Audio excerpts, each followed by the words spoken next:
Let's see. Here it goes. Promised everybody 9 o'clock. We're on the internets, the interweb net. That's what they call it now. That's what the cool kids are saying. Let the spying begin. Even the spying thing. It's too late, man. If you're on the internet, it's too late. They have you already. At that point, you're done. They know you. The threads from the usernames based on the emails, it's over. It's already over. You mentioned having a bank account. It's done. If you log into your app, if you've already scanned your check and deposited via your bank app, over. It's done. Does your bank do that? Allow you to just use your cell phone and take a picture of it, and then you deposit your check. You can deposit the check that way. I'm doing that right now. Direct deposit. It's the greatest thing ever. Yeah, it is great. I have no reason to ever go to a bank again. So I've been like 87. A legit bank. I mean, cash needs to come from somewhere. That's true. It's true. Phones will just 3D print it at some point. Eventually, but not today. Whatever we collect at the tables, I deposit, and then I take that cash. And that's how I get cash now. It's fine. Cool. So. Whatever works for you. I'm not even gonna, I don't even want to ask the question about ethics on that one. I mean, it's just, I'm confused what the ethics would be. That's why I'm not asking the question. We raised $50. I deposited $50 into the thing. The physical cash isn't what was. Hey, I understand. You're really making it sound like I'm him with stealing. I understand. No. I didn't say anything about theft. Didn't say a word. You didn't say not theft, though, Mike. I'm just saying. That is true. There's a lot of things I didn't say also. You also didn't mention the gold standard, and nor should you, because somebody wants to hear that crap. This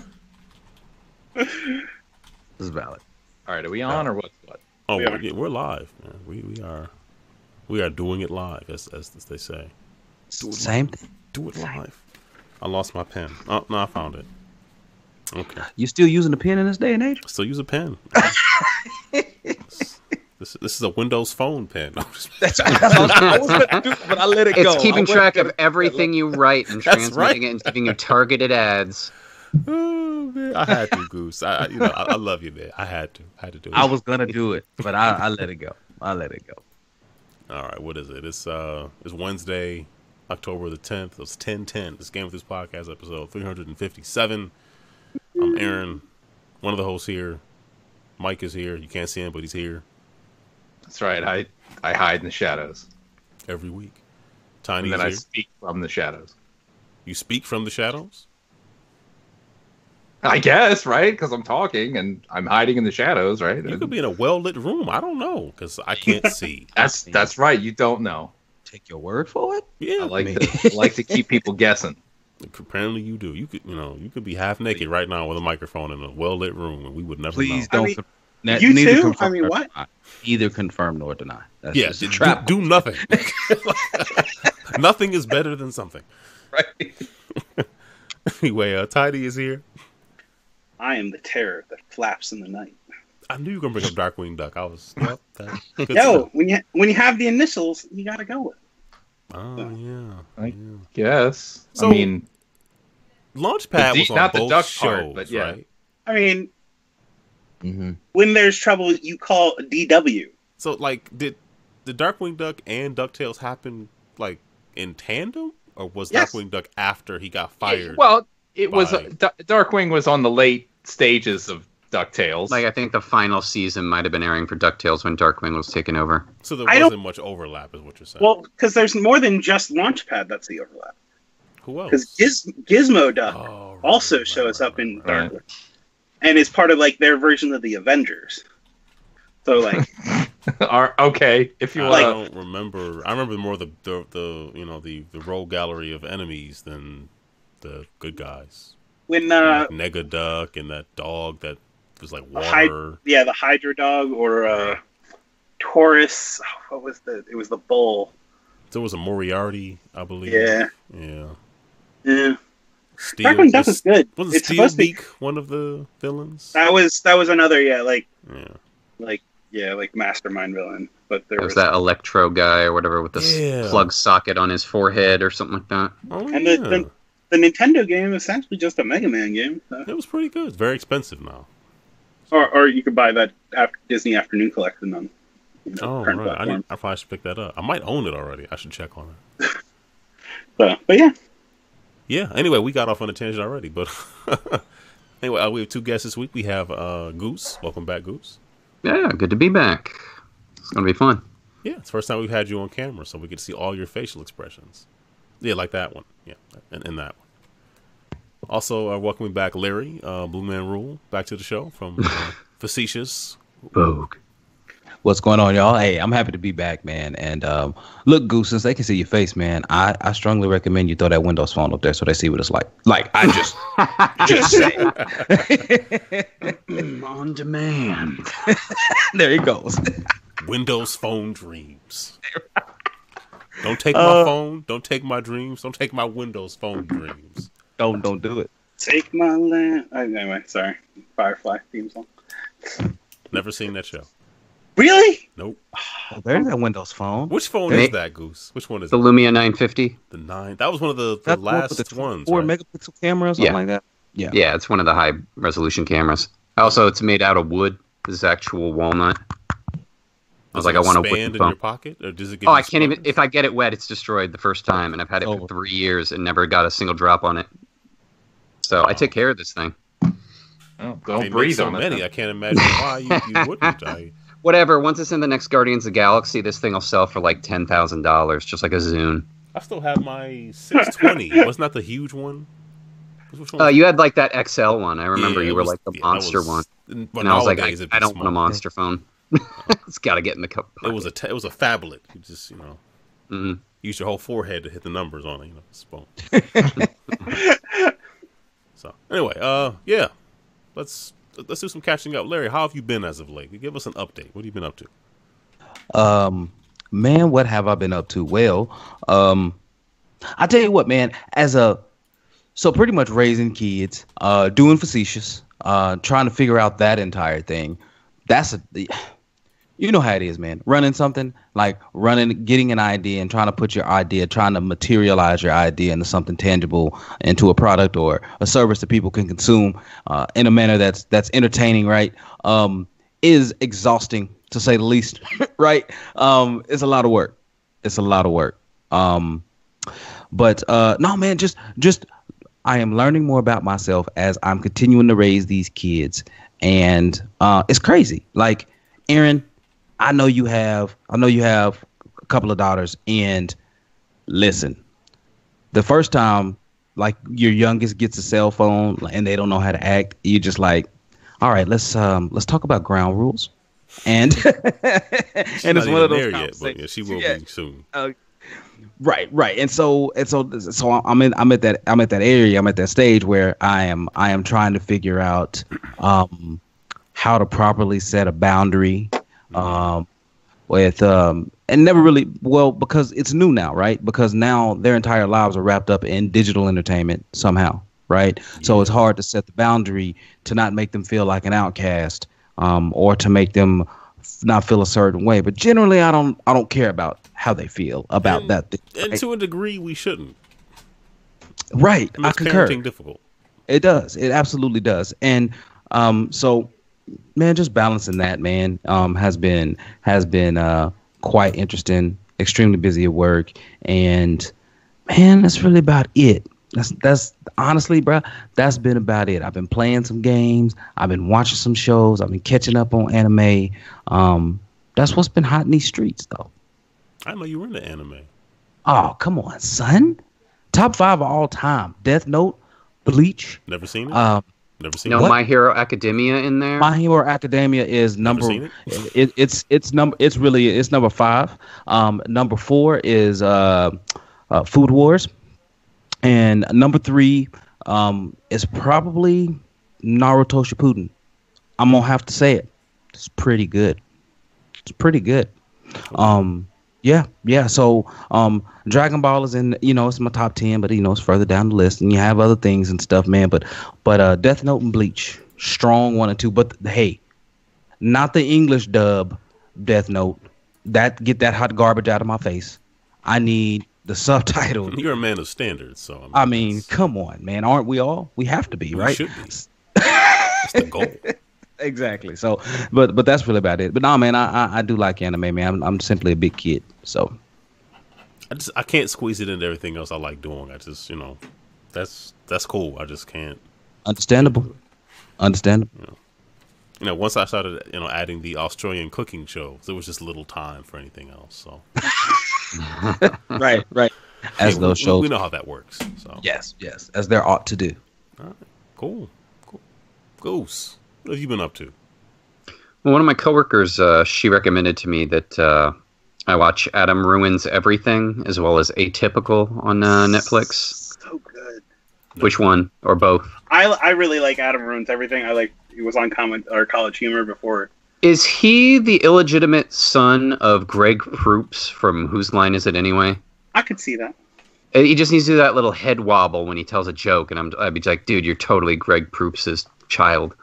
But I love the when I was watching Adam Ruins Everything, I love the whole self-deprecating humor. He's like the original Jim Henson Muppets, where everything is about hating himself. And that whole thing where they just decide to make an actual story with everything as it goes through, when he starts meeting the same people and ruining everything in their lives while trying to simultaneously be friends with them. And they're just sitting there like, oh, dude, you're so exasperating to be around. He's like, I know, but let me tell you why this ruins your that. And he just starts going off. It's just so funny and very well written. So I went through the, they didn't list it by season. They call it collection. So maybe it's done or something along that lines. Because I was on collection episode 12, and one of the girls was like, your visual humor was funnier last season. And he kind of looked all sad for a second on it. There he is. But yeah, I appreciate that style in Adam Ruins Everything. I thought that was really funny. So plus he had said he was a stand-up comedian or whatever on the one episode where he ruins himself or whatever. Yep. And I was like, I wanted to actually look up his comedy, see what that was like. I was like, maybe he's just a prop comedian or something like that. Adam Ruins stand-up. If you want to see his stuff, go back to, he was on College Humor on their YouTube channel and whatnot for years before he went to what True TV runs Adam Ruins. Yeah. So wasn't that? Is it still TV? around or is it gone? I think it was Court TV, but there is another season coming out. A third season's supposed to come out this fall, or a third collection. So November 27th, according to the website. So. Yeah. And I think I'm out 5 or 6 episodes into Atypical, but that's a harder pill to swallow because it's it's about autism, but it's comedy, but at the same time dark comedy, and the family's messed up and everything like that. And it's I had that one moment where the kid was doing something and it's the same type of mannerism I do, and I was like, oh crap, oh man, woo. And so it's when that kid's taking punches, it's I'm feeling him. So it's when he's sitting there trying to get a girlfriend, and I'm just like, oh man, and you can see how doomed he is. I liked when he said his date was going to be going to the electronics store where he was going to test her by seeing if she could figure out which television has the best visual fidelity. And he's like, I already know which one does. I just want to see if she gets it. And I was like, oh my God. I was like, it's going to be so tragic. Yes. So it's still funny, but man, it can get dark trying to watch Atypical. I also did I tried to watch a while ago. I tried to watch BoJack Horseman, and I didn't like it. I watched 1 or 2 episodes of it, and I was like, it's not for me. But I had mentioned it to one of my friends, and they were super adamant that I give it another chance. They were like, just try it again and keep watching BoJack Horseman. And I was like, I don't know, maybe. And I put it on as background noise, and all of a sudden I just got hooked, and I binge watched through the 5 seasons. Wow. All the way through that. Another thing, dark and comedy-wise, when I got to the episode that was about chicken friend versus chicken food, I was like, this gets dark. I was like, it's hilarious, but man, that's dark. I've never seen BoJack. I've been curious, but haven't started it. Yeah, Netflix always shows it all the time. It's one of those ones where I always saw it recommended time and time again, and it was always some trailer somewhere, and a couple websites would occasionally cover it. Because, it looks into the whole, being mentally ill and having to, and abusing drugs and stuff like that within his life. Oh, wow. And also the people around him and their drug abuses and everything like that. But, still looked at with a cynical look at society itself, but just with that tone of dark humor that just, it still gets you laughing, which is kind of hard when you're delving into something that dark. So it's kind of a tribute to how well written it is. But I didn't feel that way when I watched the first 2 episodes. I was just like, I don't know. I didn't realize that show was tackling like real things. I thought I was just trying to be funny, and that's pretty much it. Yeah, it gets pretty serious because there's points where certain characters, it'll take a moment and then show you something from their perspective, and you see why everything's all effed up, and you're just like, oh crap, man. And you actually, you feel for that character. So, but on the lighter side of things, though, I have Fridays going into DC to see the Mystery Science Theater 3000 live again. I went to go see it maybe 6 months ago or something when they did the, I think it was Ega was the movie that I got to see last year. And going to see it again on Friday with my brother-in-law and my half-brother. Very cool. Yeah, we did the last time we did the big, like when my brother-in-law was mentioning it, and he was like, they're doing this thing. They got tickets for like, $40 for the cheap seats, and then there's the decent seats for like 80 to 100, and then there's the like front row, like, spoiler area for like 300. And I was sitting there looking at it, and I was like, they might not do this again. And I was like, if you want to go full hog, I'll go full hog. And so we hocked the $300, and we were in like the second row, and there was the meet and greet beforehand where you get to meet Joel and Jonah beforehand. Did I text you about those, Aaron, back when I did it? I don't know. Oh, okay. Well, the story that happened was that there was the meet and greet, and it's like I brought Tom Servo with me because I had many, like, I think it was a good 2 years before the show. So it was about 3 years ago. I randomly got this decision to just look on the internet for Mystery Science Theater 3000 merchandise. I thought maybe on eBay there'd be someone selling the original fan kit for like, probably a lot of money. But I was like, it had that keychain of Tom Servo, and it was like back in the day you could have paid like $9 for it or 15, I forget. But I decided against. Then later in life I was like, oh, if only I'd just gotten the fan kit, right, worth a lot of money. But I was looking online, and it was like on eBay there was a guy selling straight up the puppets from the show. And he said he was the dude who straight up made them. And he said he had so many extra parts and the molds for the various pieces, like Tom Servo's creepy China doll hands. And he said he'd make them. And he was just like, he had like do-it-yourself kits. And then the ones where he had assembled them and painted them himself. And then ones that he said he lives down the street from Joel Hodgman. And he was like, he walks to get him autographed. That was like the top tier. So it was like 170 for like the do-it-yourself. 325 to get it built by him, Tom Servo, and then like 1,000 for the autographed one. And I was sitting there going like, it's not the same caliber, but if like Frank Oz told me he could build a Miss Piggy and Kermit the Frog and sell them, I might sit there thinking about it like, yeah, if I had a Kermit the Frog made by Frank Oz, that would be pretty amazing. So, would be nowhere amazing. near to that caliber, but I'm like, it's straight up the dude who made him for the show. So I bought both of them. I bought Crow T Robot and Tom Servo. And when I went to the show, I brought Tom because he was, travel easy. Right.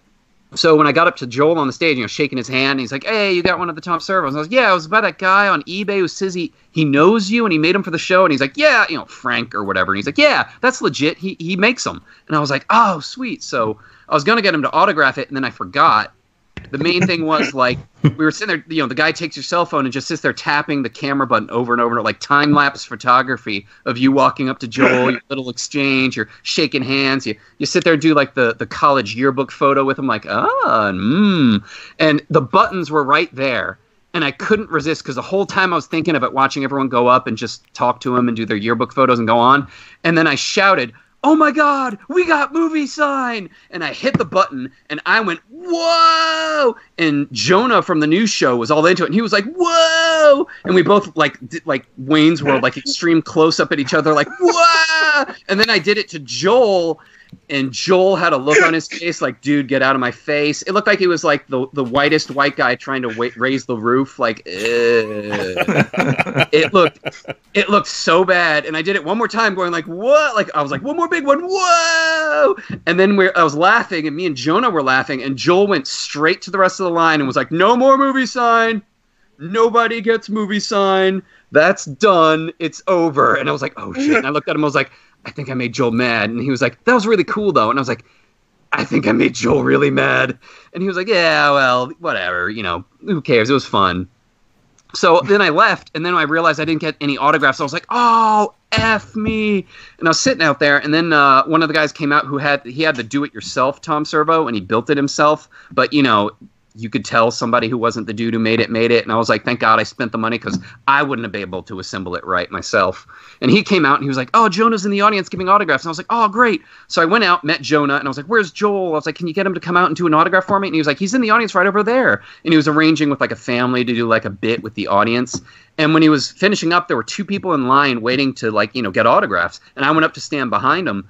And Joel came up and he saw them and he had a smile on his face. And then he looked over and saw me and was like, and then was like, I got to go, folks. I got to go. And I was like, oh, shit. I really made him, pardon language. I got him pissed. So he was going backstage and I was like, no autographs? And he's like, no, I'm going backstage. And I was like, crap. And so the show went on. Everything was fine, and then the invention exchange was happening, and Jonah's invention was the cracker, which was like this wooden karate chopping thing that he put gigantic saltines into and karate chopped them. But then he was like, but I've got the, whatever he called it, like the cracker-o-matic, and he lifted up a leaf blower and shot it, and it did the obvious stage, like Rip Taylor, like confetti on the audience, which was nothing. It looked really unimpressive. But then Jonah was like, oh, really? And he grabbed a bunch of the crackers and threw them in the leaf mulcher. And that thing shot out a cloud of crackers and salt all over the front 3. Like, you could see it descending. And the thing is, I had just gotten out of my second eye surgery, like 2 months before that, and I was still in recovery. No, that's not and I was looking at that cloud of salt and crackers coming down on me, and like I was covering everything, and you could just hear it clattering down on us. And Jonah was just like, whoops, and then continued on with the show. And so afterwards, like, one guy in the audience left, and then my brother-in-law left, to go to the men's room. And I just stayed there with Tom Servo and the other people talking about the show. And Joel came out to apologize for the crackers. And as he was doing it, I was flipping Tom Servo and getting out the Sharpie. And I was like, oh, I'm getting that signature. I'm getting that autograph. And so, like, when I looked up with, with the Tom Servo, and he's like, sorry about the crackers. He got a little overzealous there. Is everyone okay? Is everyone okay? And so I was like, with the Tom Servo. And I was like, everyone's like, oh, yeah, an autograph. And he's like, And then I started wiping the, dust out of my hair, like, can you autograph Joel? And he was like, and he begrudgingly would put a J and an H underneath the cup next to Jonah's signature. And I was like, I got it. So I'm going back there with with Crow this time, and hopefully he won't remember me. You should see. Wow, man. So you going back? Man, I want to go back. It was really fun. I guess, man. I guess we just have different definitions of fun. But I'm with you.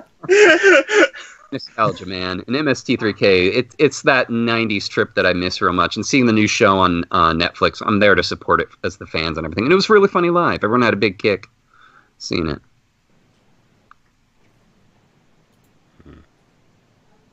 All right. Mike. Long story. Now Mike has to follow that up. Yeah, good Mike, luck. tell us about your crazy zaniness. What 90s comedian did you make? Yes. None lately. So BC Terps and I have been talking for a while about trying to get together to play a round of golf, and we did accomplish that this past weekend. Just found a place through, I think it was Groupon, a place that was more or less equidistant for, between us. And hadn't played golf in like 2 years or something. He said he hadn't played in like 3 years, and we made it through, no injuries. That was the key thing. Aaron, did you get your invite to this golf outing? Because I must have missed mine. I am checking my mail now for my invitation. Wait, you would actually be interested in pretending to play golf? The pretending part's actually even my favorite part. Well, you know what? If I'd be more pressure, I'd be more interested in driving the cart and drinking. Like, those parts would be the interesting part. Wait a minute, hold on. Last week you said you basically stopped drinking, so if that disappeared. I basically had a binge after last week. Okay. I haven't. Actually, I can't remember the last time I did drink, but I also can't remember the last time I went golfing. After the third bottle of turpentine, I realized I had made a big mistake. Alcohol is much better for me. So going back to that. Well, if going forward you want to be involved in future discussions about golf, No, I just wanted to guilt trip you. That's all. Yeah, that was it's fine. Huh. Everything does not have to involve everyone, and that's Right. perfectly okay. So now, next time, I'll just invite you and say, I know you're not coming, but here's the thing. And then I'm going to call your bluff and be like, cool, I'm showing up with these clubs I haven't used since high school. Realistically, though, we expect you to include us in everything. Like, if you pull out, like, chicken from the freezer and let it thaw out, we should be notified. We need to be a part of that process. Those remind me I need to do something along those lines in the next... Is it chicken? Fish? It's is fish. It mutton? But... Is it mutton? It's not well, mutton. anyway, refrigerator nanny cam. They have those. That can be arranged. Mm-hmm. Yeah. Actually, yeah. I don't need to like pull it. You take something frozen, you let it soak in a bucket of warm water for like an hour. You're good to go. You don't need to worry about doing it the day before. Doesn't nothing. Cold water like technically do it faster? Why would cold water? I don't know because faster. Because as the temperature, I don't know. I've heard that. It's you know what it is. It's when my dad was telling me when he was in the army and he had frostbite and you know if it's a human, you don't want to like injure yourself. Yeah, there's a little difference of you care about the quality of the meat at the end of that experience versus Mike's not gonna really care. See, Mike J in the chat says cold water is safer. There you go. For the food, despite the meat, it's safer for the people. Even though the chicken or whatever is dead, you don't want to shock it. You want to just ease it in. I don't know. I'm making I want to eat it that night, and I want to eat it like to a point where I don't have to worry that the center is still frozen when it's on. Mike J said hot water will start to cook it. See, there you go. See, I was on to something. Inadvertently, I didn't say hot water. I'm not boiling it. This isn't a pre-cook. Yeah. This is just, I turned the faucet on. The faucet's not going to burn me. You've already done too much. You've already done too much. See? You crossed the line. I was talking about golf somehow. For which there was nothing that needed to be thought out. Did you go to the 19th hole and get something to eat? Did you do that? We did get something to eat after the 9th hole and after the 18th hole. The food was pretty okay. It was an alright place. Of the places I've been to, that is not a bad place. But yeah, Ben said in the beginning he didn't want to keep score at all. He said, "I'm just here to have fun." So that's great. I'm going to keep score. I wrote down my score on the first hole. On the second hole, I realized I'm going to have to fudge this one to write a number down, and that was the end of that. You said 6 plus 6 plus 6 plus 6. Yeah, it was like at some point. It is not possible to write down a number that corresponds to anything legitimately. So I gave it up. It was just, it was good. It was good practice. For me to be able to pretend that I know how to play golf, I would have to do it more often. Gotcha. But that's about it. But it was good. It was good to get out, and like the weather was decent. It was a hot day. It's been hot again for some reason. It's middle of October here. Yeah, there was like humidity the other day, and I was like, there's something wrong here. The other day it's been humid all week. Yeah, it's been terrible. Yeah. It's not that hot. I'm just sweating. Yeah. So, but interested in potentially doing some more of that. Not super frequently, but we got paired up with a second duo because of the how busy they were that day, and just talking with the guys, I said, so I can tell you're like way better. Obviously, you play more than us. He says, I played like 30 times this year. Thinking, that's basically at least once every weekend. Right. So far, yeah. So anyway, they were better than us, but obviously it didn't really matter because we weren't competing. So whatever. But good times were had, and that's that. So Tiny, what do you you're rewatching movies because you just got time to burn? No, I got done work late last night, and I was gonna play Overwatch because of the Halloween event, but I instead rewatched Ready Player One because Overwatch characters are in it. Anyway, that's a good reason. I just love them cameos. No, I rewatched it because I was still playing. I was playing actually on my Switch, but as long as I turn my brain off, that movie can be a fun movie. The moment I start thinking about it, I have some real problems with it. So, but I mean, I don't know. It's still it's something that I can put on in the background, and it's a mindless movie. But I also found out that I have been nominated to host the family Thanksgiving this year.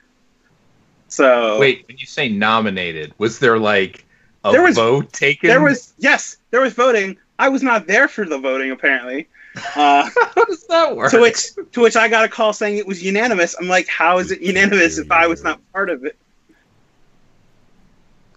But who you talking to? He's talking to Larry. Larry was talking, but I couldn't hear anything he was saying. Oh yeah, gotcha. Like we got the video now, but not the audio on him. We just can't hear.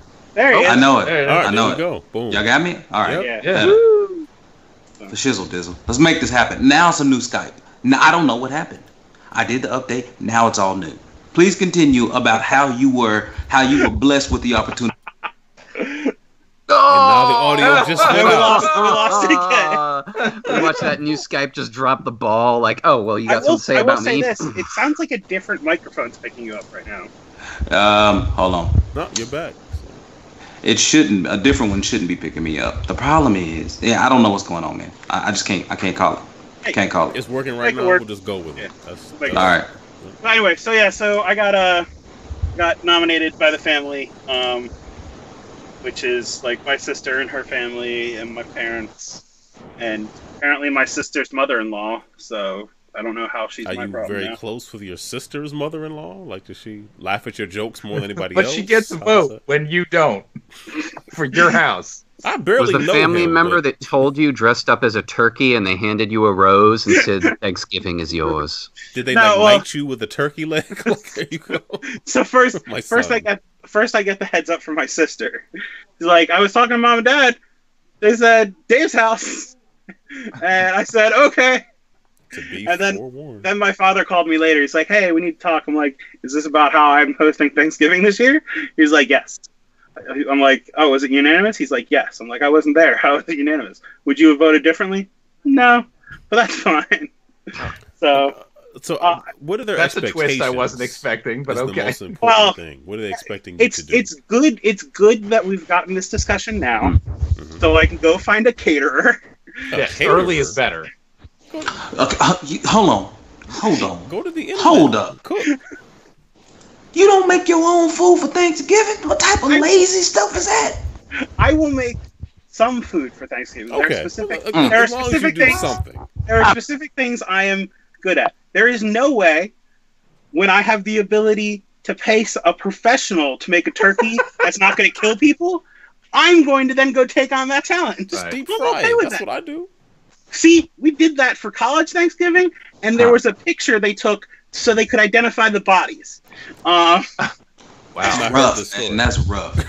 So they could if we all died in deep frying that turkey. Anyway, So before I drop this turkey into the deep fryer, here's my dental records in case you need Does it. everybody Just in have case. life insurance? No? Too late.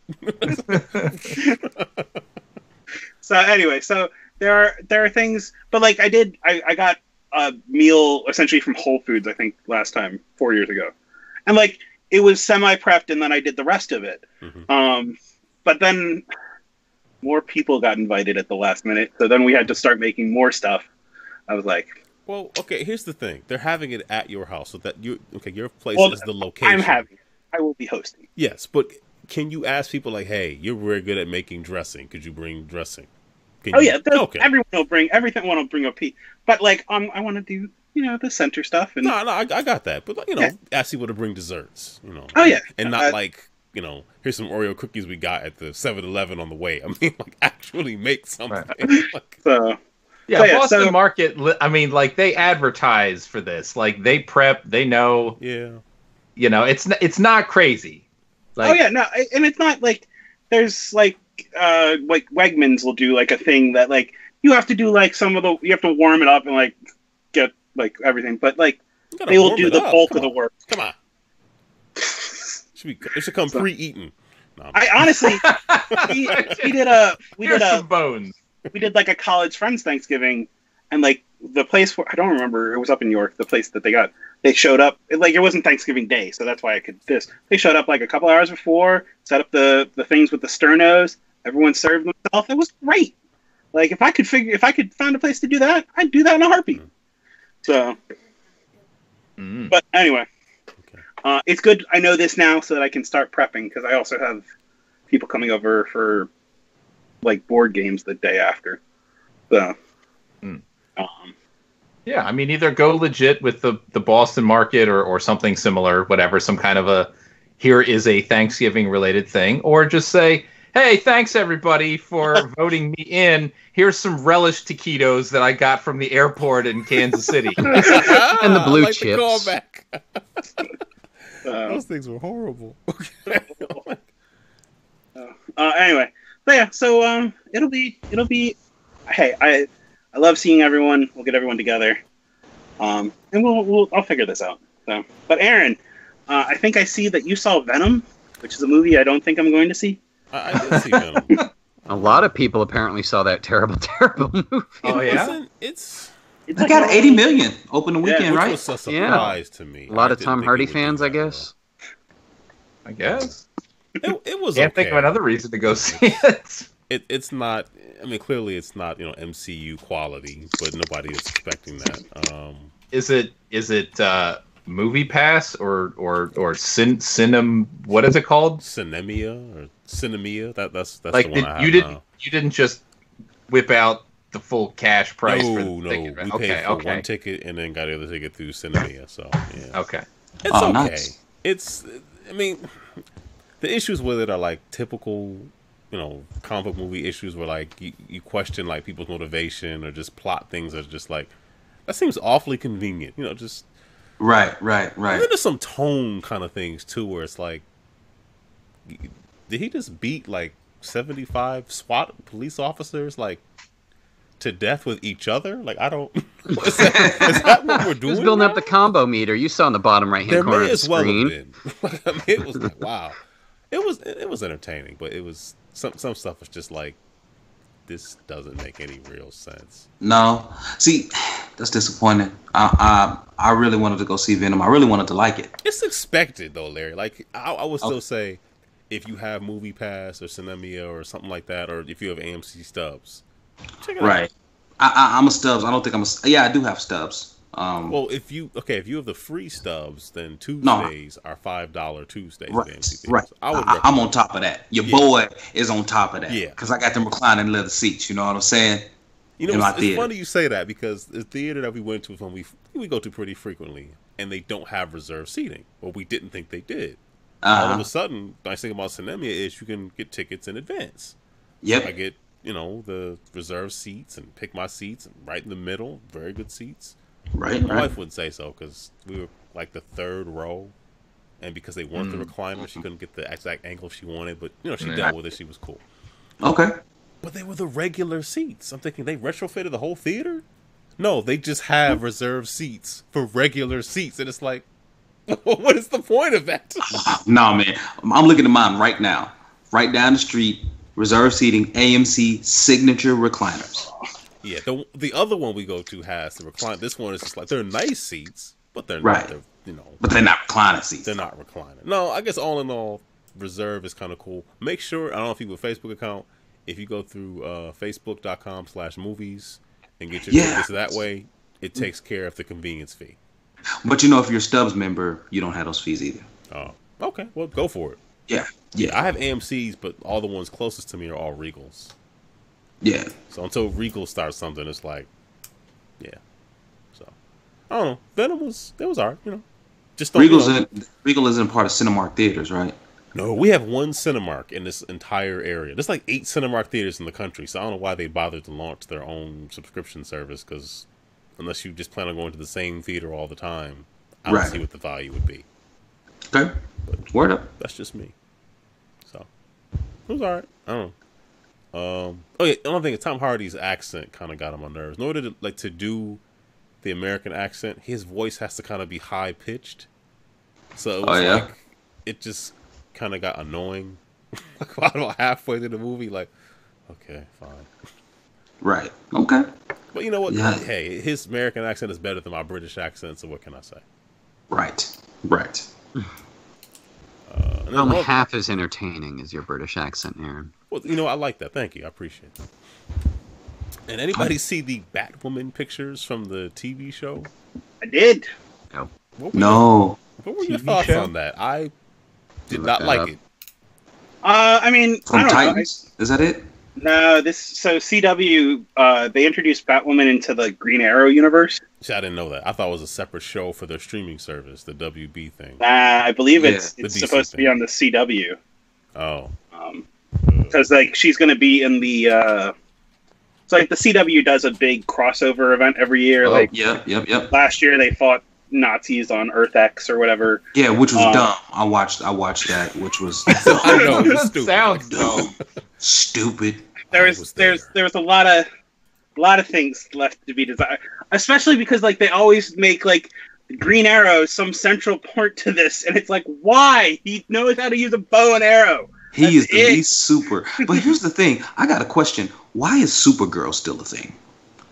I watched that show and I realized halfway through last season, I'm like, I don't like this show. Like, I've been trying to give it a shot, and it's like Black Lightning, as spotty as that show is, it is more consistent and better written than Supergirl. Yes. That's the only one I've watched is Black Lightning. I'm only halfway through the first season. It's Does all it right, get man. better than the first episode? Because I tried watching it when it was the point in the hotel where he was lifting the dude with the lightning and holding him, and the dude just kind of going like, this tickles a little bit with all the lightning in me, and I'm like, what? It's not consistent. Like he interrogates him, and the dude can talk while being held by 500 million gigawatts of power. And I'm Yeah, exactly. Yeah, exactly. Not how you hold him and throw him, and then when he's sitting there gasping for air, that's when you interrogate That's when you him. interrogate him. Yeah. Not holding him in the air with it. That's like, dude, that guy's heart is about to burst. Like, let the poor guy go. Right. No, That was just weird. It does improve. I feel like it improves. I feel as if all the characters, they mesh more, and I think the storyline is actually quite good. The villains in here are very menacing, and so like we all understand the quality of a good villain, right? But I think it improves quite a bit. But yeah, man. And then DC Legends of Tomorrow, like I haven't even. No, bro. I am stuck in season 1. Legends is the only one I kept up to date on. Man, like, if I had a table in front of me that wouldn't break, I would flip it. Like, are you?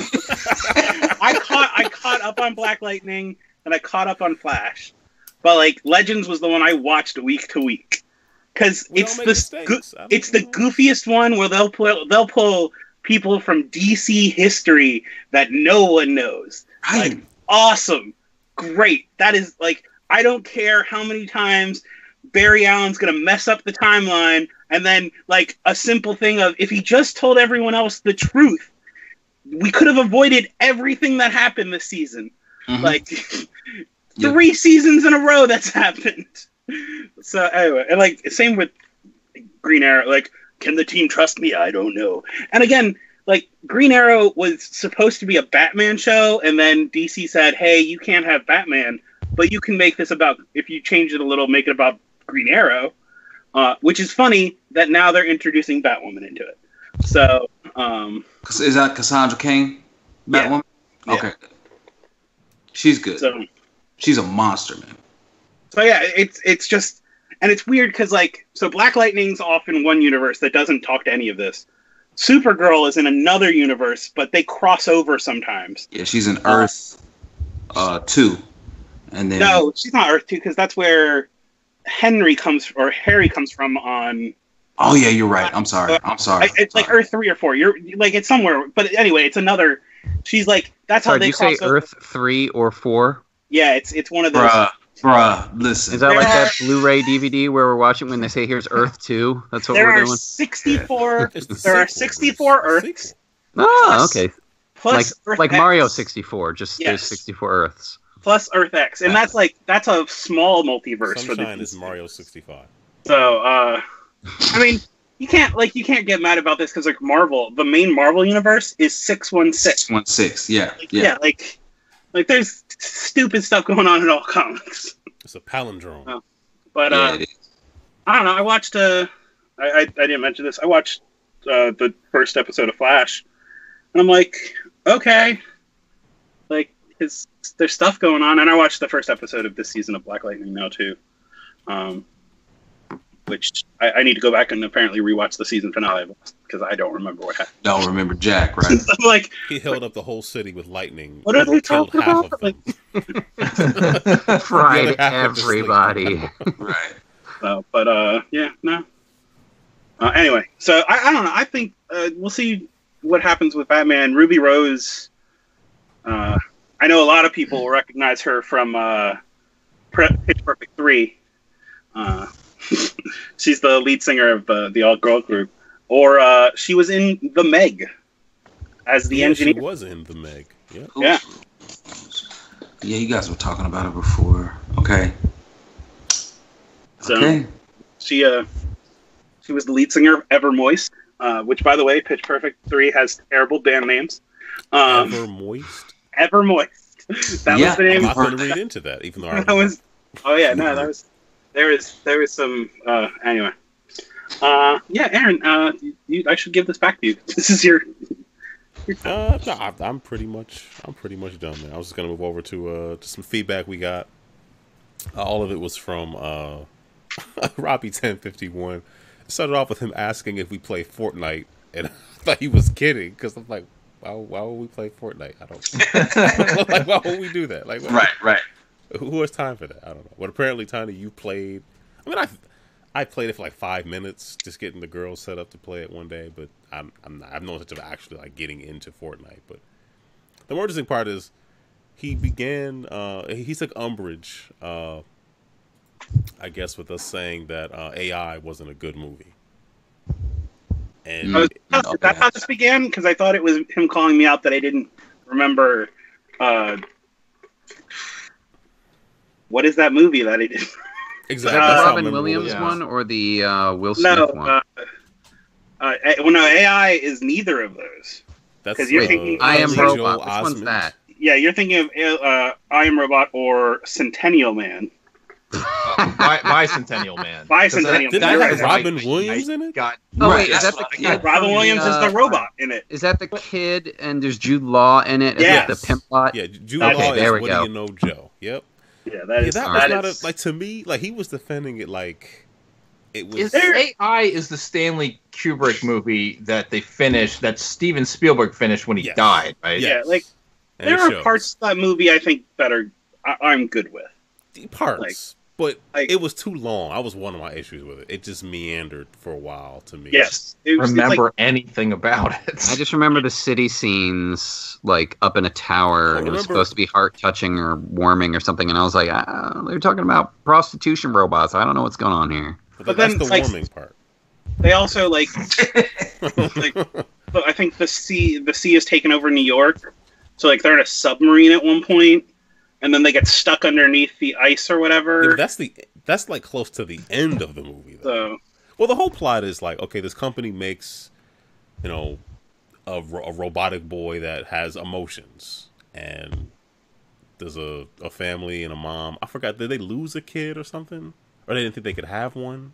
I thought he was the replacement kid. Like he looked like I the son feel that like died. I feel like it was a replacement. Oh, Like I think the mom opened the box and had a moment where she's like, "Oh, it's my boy again," and then she's remembering being like, "Yeah, I hate you, mom. I'm gonna go die." But then they like bring, okay, the sun was like frozen on ice. There was some reason why the sun was not around, but then there was some kind of medical breakthrough and they could bring the sun back. So then you have Turns out the son was dead all along. no, the audience was. So I mean, I don't want to recap the whole thing like specifically, but I didn't really.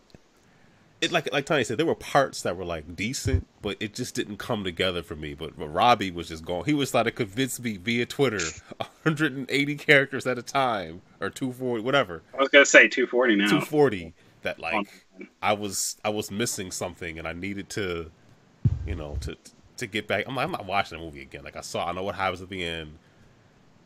It's just a weird movie. Just give me one of those scenarios where time just stands still and I can do whatever I want for whatever, and I'll watch that movie again. Sure. Yeah, I'll be the first one try and But stop. I don't want it like taking up my actual lifetime going forward because I already tried it once, like when it came out. Got it too. Yeah, like I saw it when it came out, like in theaters back in 2001 or whatever. So it's been a long time. So maybe I feel differently towards it now, but I'm not gonna take the time to find out. I'm sorry, Robbie. I'm sorry. Of course, he also mentioned, the fact that he still is a defender of the Ang Lee Hulk movie, which I still don't understand that either, because at the time it's what we had, but like when you walk away from it and you look back, it's like, why would I ever go back to that? That's the one movie I fell asleep in. I've never fallen asleep during a movie. I just remember being with all my buddies, and I leaned over to one of my friends, and I was like, wake me up when the Hulk is back. And then it was the end of the movie with all the lightning, and I was like, oh, he's back? Okay. I can remember more scenes from that movie, though, than from the other Hulk movie. No, I enjoyed that one. That had a really cool fight scene with that military dude in that car door. That was awesome. But that's the only... Like, that and when Harlem at the end. But in the warehouse, though. In the warehouse. Yeah, in the beginning, yeah, man, like... Come on, like he had the little love story going on with the lady down there, and he picked up on the language and everything. Come on, man. Wait, in the warehouse? You mean in the soda factory? The soda factory that got Stan Lee sick from drinking the infected soda. Okay. Yeah, I do. But I'll give you this. That is a direct lead-in from the Ang Lee movie, which is interesting because they wrote it off. Yeah, where he goes to the Amazon to be a doctor or whatever. Right. And but on the other hand. Mutant poodles. That was one of the worst aspects of the video game. I remember playing that on GameCube and getting so mad at every single one of those radioactive poodles jumping me and having to mash the B button until Hulk gets up and then throws him off, and then another one just jumps on you and you're in the same QTE trying to just mash the B button to stand up again. But then we got Hulk. What's the game? Ultimate Destruction, which I love. That game. I love that on the OG Xbox. That's one of my favorites. Is that on PC? I don't know. Think so. I know the movie was because that's actually where I played through the movie game was on PC. But I don't think the Destruction came out. And then the conversation went into Robbie was saying that let me just read it here. Well, the caving on backward compatibility. Both Microsoft and Sony explained at different times that backward compatibility is asked for but rarely used. Microsoft's actually usage as a specific percentage. So I guess I understand why he said that they cave, like in terms of Sony. Apparently, PlayStation 5 is supposed to be backward compatible with all previous versions of the PlayStation. Which PlayStation 3? That'll be super impressive. That is an impressive feat if they can somehow make anything backwards compatible with a cell processor. Let's put a question mark next to PS3 because who knows? Because they really ignored that when they were talking about like their history of everything. They're like, and the PlayStation 2. We said 2. We said PlayStation. Remember that one? Nothing happened between 2006 and 2013. Like this blackout period. I mean, it's difficult to do, and maybe they don't want to I don't know. They need to make it clear if they're not going to do it. But did anybody read? I've heard people talking about the patent, but I don't hear any details of it. Like, what was the? Does anybody know any of the details of the patent that Sony filed? I'll have to look that up. I don't. I'll say this. Sorry, go for it, Larry. My bad. Okay, so I'll say this, and I'll say this. I'll say that the backwards compatibility, I don't see that as a cave, right? As a consumer, I see that as a head nod, as in like, yeah, homie, I got you. We know you invested a lot in this library. Let me hold you down, right? That's how I view it. I view that as very beneficial to the consumer on the tail end. Additionally, look, man, if you could make some, well, here's the thing.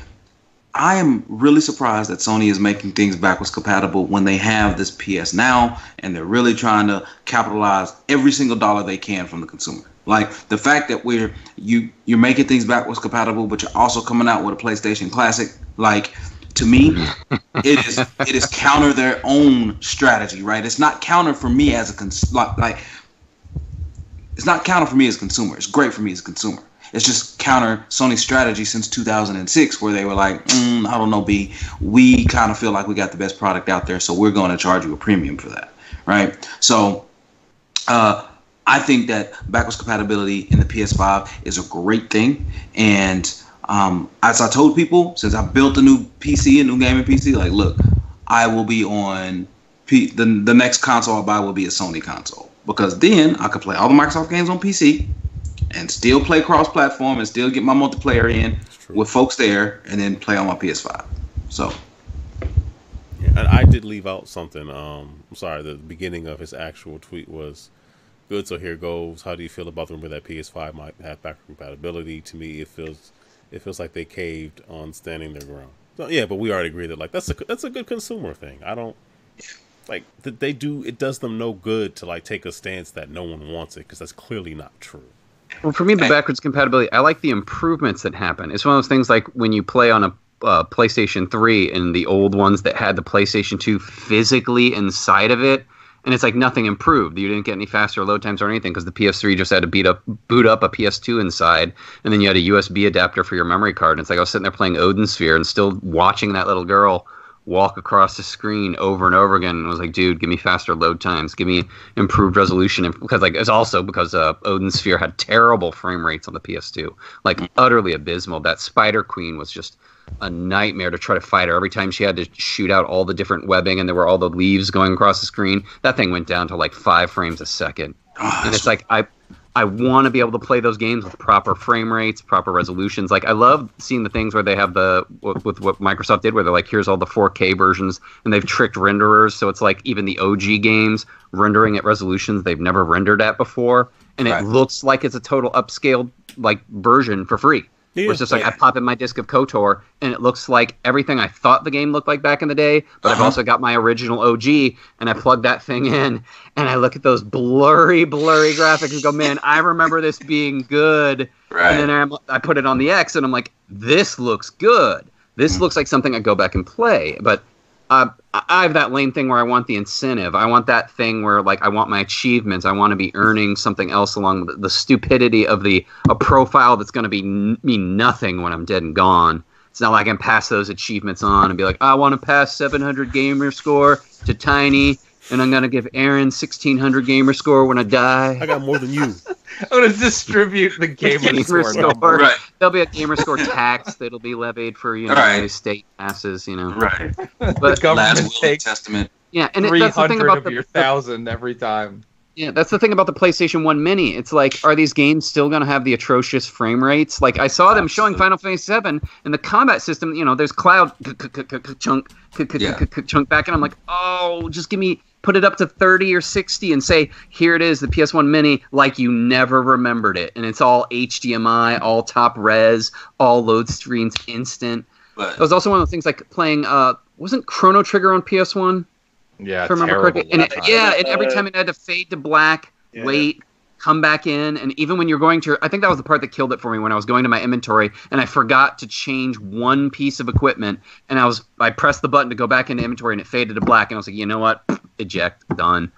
Went back to, I think it's like the DS version is pretty much the best way to play it because it's as fast as you can get on it, but. It's like I want the games to improve. I don't, like when that executive said, "Who wants old game?" Whatever PlayStation executive said, "Old games are stupid. Who cares? They all look like crap anyways." And it's right, the thing where he was comparing the Gran Turismo games, like who wants to play Gran Turismo on a PS1 or 2 or whatever when we got Gran Turismo on PS4 coming. It's like right, but I mean, I have to imagine for the PlayStation Classic, it's going to be like. A lot like the fast load options and the smoothing options you had on PS2 for PS1 games. Mm-hmm. Like, I have to imagine that's going to happen. I might think that's probably what it is, but because like hopefully it's not like they're. It seems like it would make more effort to make an emulator that is purely like authentic to the PlayStation solution instead of being like, oh hey, like there's all this like open source stuff that we can take and pretty much just slap into a box. So here's why. Here's the one reason, and then we can move. But here's why I disagree with that. This console has DualShocks with no analog sticks in order to save costs. There's no DualShock. It's just I'm sorry. I was thinking like Ape Escape 1 might have made me buy the PS1 Mini, but I was like, as soon as I saw only a D-pad, like I was freaked out back in the day because I didn't remember that the PlayStation released with no analog sticks whatsoever.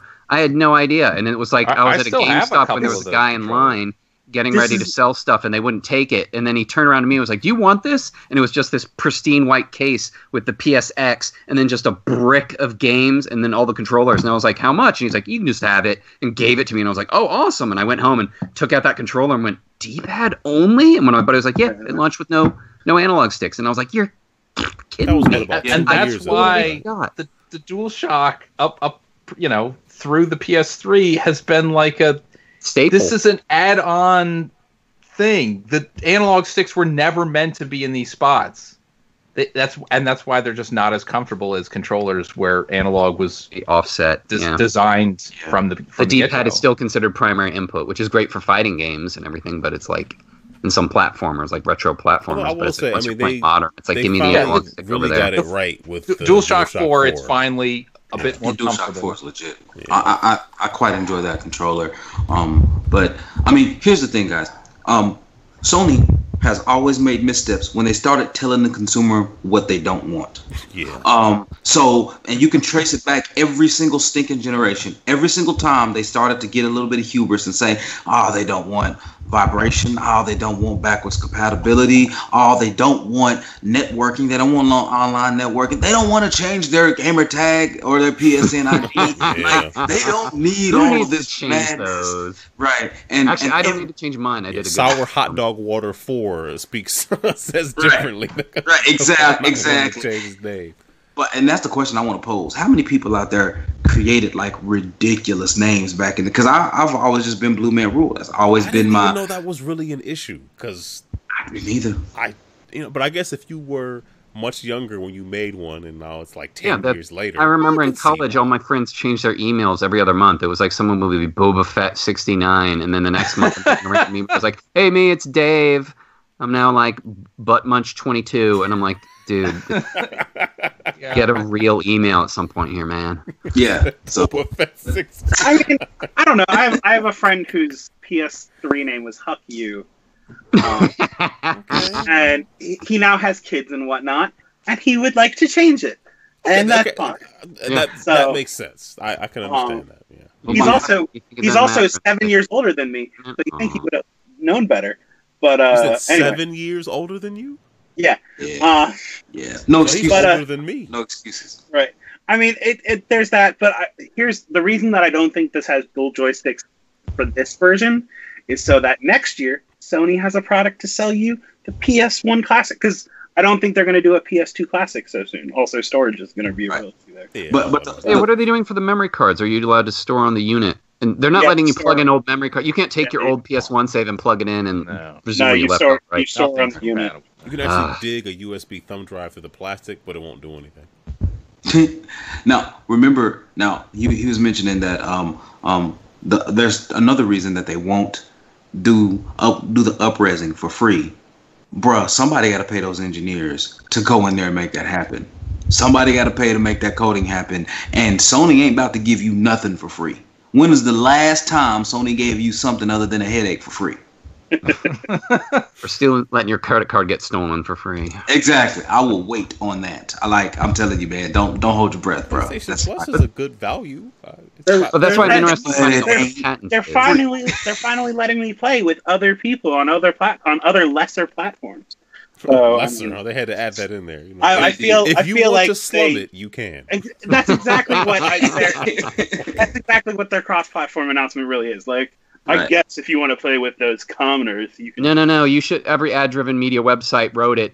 Crossplay is coming to PlayStation. As in, the only system that can crossplay on the planet is PlayStation. If you get any other system, you can't play with anybody else. Only PlayStation can play with everybody else. Everybody else can't play with anybody else. It's exclusive. Cross-pollinates with itself. And that was all of them. GameSpot, IGN, Polygon, across the board. They all worded it the exact same way. Cross-play comes to PlayStation. I have some qualms with how they've, just how this generation has been kind of delivered by the media, just because there hasn't been a level playing field since the announcements, right? And so ad-driven media has been trash. It is problem. Exactly, it's been problematic, man, for removing bias from the media. And you got people out here in the media talking about bias or unbiased. No one ever said our stuff is supposed to be objective. Really? I didn't know you had. I didn't know you were an editorial every single time you wrote a review. I didn't know that was the case. I thought it was supposed Yeah, they hold to up be editorialists as a shield when journalists fail them. Exactly. It's frustrating. It's infuriating, man. So, yeah, I got issues with that, but that's neither here nor there. So, I was gonna say in the chat, Zombie Killer 189 says Sony patented a handheld that looks like the Switch. Oh, yeah, they're talking about the old patents, though, aren't they? Yeah, they've been they've been. I remember those. Throwing that around for a while. 'Cause I was hoping for like a Vita 2 to happen because I was like, oh, poor Vita. How's that Deca Vita doing, by the way? I charged it 2 months ago to play something that came out, and then I forgot that I had charged it, and it just sat there off to the side, all sad. Okay, I don't even remember what game it is, but there's still games coming out, but they're all those crappy. When I was warning you a while ago that it was dead in Japan, I was like, the only games that are coming out are visual novels. That's it. It's like 4 games have come out in the past year, and every single one of them is a visual novel. It's the new hotness right here, though, man. That Go. It's that hotness. That's, man. It's that new hotness. It's new. Hey, but we're all getting that Switch XL next year, right? Right? What am I playing? It'll be just like the Deca Vita. It'll fit normal human hands. Okay, so I don't know. My Switch is fine with I can't stand those Joy-Cons. That's the thing that keeps me off the Switch. I'm like with the Wii U. When I was telling you guys I was buying Wii U games, but I didn't own a Wii U. I've been buying Switch games. I don't know a Switch yet. I don't think it's going to be a Switch XL next year. Maybe Hori will make the XL Joy-Cons that'll fit on that thing. So finally, normal hands. I mean, I don't have monster hands. I just got normal hands. But those Joy-Cons were built for like little itty bitty. Like, how much do you want to cramp your thumbs when you're playing games? That's why you just buy a Pro controller and don't even ever take the Joy-Cons off. I mean, it'll be a Switch with a racing stripe. There you go. It'll be the one made of cardboard. Whee! I don't know. I played through Mega Man 11 with the Joy-Cons this last week. So detached? Yeah. I can't play with those things. No. Like, I can't. Give me the Pro. Wait, like nestled on the cradle? No, like I was laying in bed, the Switch was next to me, and I holding a single Joy-Con playing a game. Well, no, I had both Joy-Cons because Mega Man X you have to have. You were feeling really sad about all those Wii games that you had to hold 2 different devices that made you feel like. I wanted a flashback to the nunchuck and the Wiimote. So, right. I mean, I didn't put it on there. I also played some Super Mario Party. I'm hearing that's not that great, which I had no intention of buying it. So I heard it was a fantastic version. I've heard it's a fantastic version, and I also got reminded Mario Party. So yeah, I don't even mess with Mario Party. Like I really just want to see how those 2 Switch things work, and so I'm going to bring it over to my buddy's house later. I thought the mini games were pretty fun on GameCube back in the day. I did that a couple times with friends over at the house. If you enjoy removing the skin from the palm of your hand, sure. Well, that was N64. But here's the thing: you had to. Somebody had to choose Waluigi because if the CPU is Waluigi, he just cheats. He wins at the end of the game no matter what. And somebody has to choose Donkey Kong because Donkey Kong is just this cheating like money monger who can. He always spins to throw chaos on the board. So somebody has to be Waluigi and somebody has to be Donkey Kong, and then you can just have a normal game. I didn't really play many of them for the N64, but I did play 5 or 6 for the GameCube. My oldest was really little. Yeah, I tried to play the N64 ones, and those are just so slow-paced. That felt like murder. And even when, like, the game would just, like, if I was winning and it would just cheat and then she would win, even she was like, I wasn't even winning. It's like rubber banding in a racing game, like in Mario Kart when they rubber band to you. And that's what I mean by Waluigi. At the end of the game, he's sitting there with no coins and no stars, and then he just lands on a spot that says, hey, I get to 18 stars. And it's like, okay, now he's winning. And he's 6 squares from the finish line. And it's like, come on. And Donkey Kong always just has tons of money out of nowhere, and he lands on a space that's like the shopping one, and he throws out all the chaos on the board every single time. And it's like, the game cheats. It cheats like nobody's business. You gotta have chaos. So we're gonna play Super Mario Party at Extra Life, right? Is that what I'm hearing? Sure, as long as I don't have to pay for it. I don't care. Or play a whole game, you know. I'll play. We got plenty of time to burn. You got that egg timer where you're like, we will tolerate 20 minutes. Go. Well, I still have to figure out a way to make it a donation incentive for us to play the Animal Crossing. What is the Animal Crossing board game? The Wii U game? Yeah. Oh gosh. The one that you each have to have a amiibo to play. We can go to Five Below and get them all because they're all. Hey, that's fine. Okay. I cannot let this ride. You just ask people to all gather around the Wii U to play Super Mario Party. And then what is it you just mentioned? Amiibos? Amiibo Festival. Is that it? Amiibo Festival. Yep. Animal Crossing Amiibo Festival. And Animal Crossing, that's what it was. So you started and just continued to go down the hole with each new item that you added. Oh, this is a donate to Extra Life to make us play this terrible game. Like, yeah, this endurance run. This is a suffering for Last the man children. standing gets all the charity money at their charity. Everybody else, all the kids starve because you couldn't stand Mario Party long enough. Man, like, I'm sorry. We know this is It's terrible. the Iron Man challenge. It's like who can make it that far? Like, how can we make this terrible game help us raise some money for the kids? That's a contest. Is one child at the hospital becomes a billionaire, all other children get nothing. So anyway, we got a question in the chat from GameEnthus. Does anyone think that Microsoft and Nintendo will keep working together? I hope so. As long as it is mutually beneficial. Yeah, like if it makes sense in the marketplace. As soon as it doesn't, they won't. I hope at some point they just announce that they're just going to use Xbox Live on Switch and just be like, just log in an Xbox Live account and just do your online that way and have actual voice chat and all the features proper. Yeah, I mean, geez, if everything goes smooth, maybe next generation it can be the new Nintendo console. Microsoft handles all of the online and puts out their Halo games and Gears of War for the Switch. Yeah, they were working with Sega for the Dreamcast. It's like, why not? I mean, once it was pretty close. buys Microsoft, then it's all over anyway. So, I mean, there are parts of Microsoft that'll continue to play like Minecraft is not being driven by the Xbox division. So like Minecraft's gonna be like, hey, I'm happy to play on every one of these platforms. Yeah, they want that on as a Microsoft product. Like, they're 100% gonna be cool with that. Like it's only gonna be like if the Xbox division will stop playing nice. So. Yeah. Or kind of stops being its own thing and becomes just like a weird streaming thing and also plays really, really nice with Nintendo. Well, but, I mean, if they do that, then there's the question of, like, why are they rumored to be buying Obsidian right now? It's still money. I mean, they bought Mojang so that they could have the money. Well, right, but Mojang was a $2 billion acquisition. Obsidian, while they make very good RPGs, is not hitting it anywhere close to that level. They're not super fun. They're always by the seat of their pants from game to game. Like they're always on financial misery, and it'll be nice to see them have an actual open purse to develop what they want to do. Because it's like they made the second KOTOR game, which was a good sequel, not a great sequel, but a good sequel to the original KOTOR. And they were trying to just replicate it anyways. They said when they were making it, they're like, we're just trying to make the same KOTOR so that you can have more of it. And it was like, hey, good job on that. I mean, it was kind of an unfinished mess they released. But who knows? Maybe if they made a KOTOR 3, if that was the big announcement at like the XO, they're like, we got Obsidian and they're making KOTOR 3. Whoop-de-woo. I don't think that's happening. But yeah, I mean, we'll see. Like we'll see what happens. Anyway.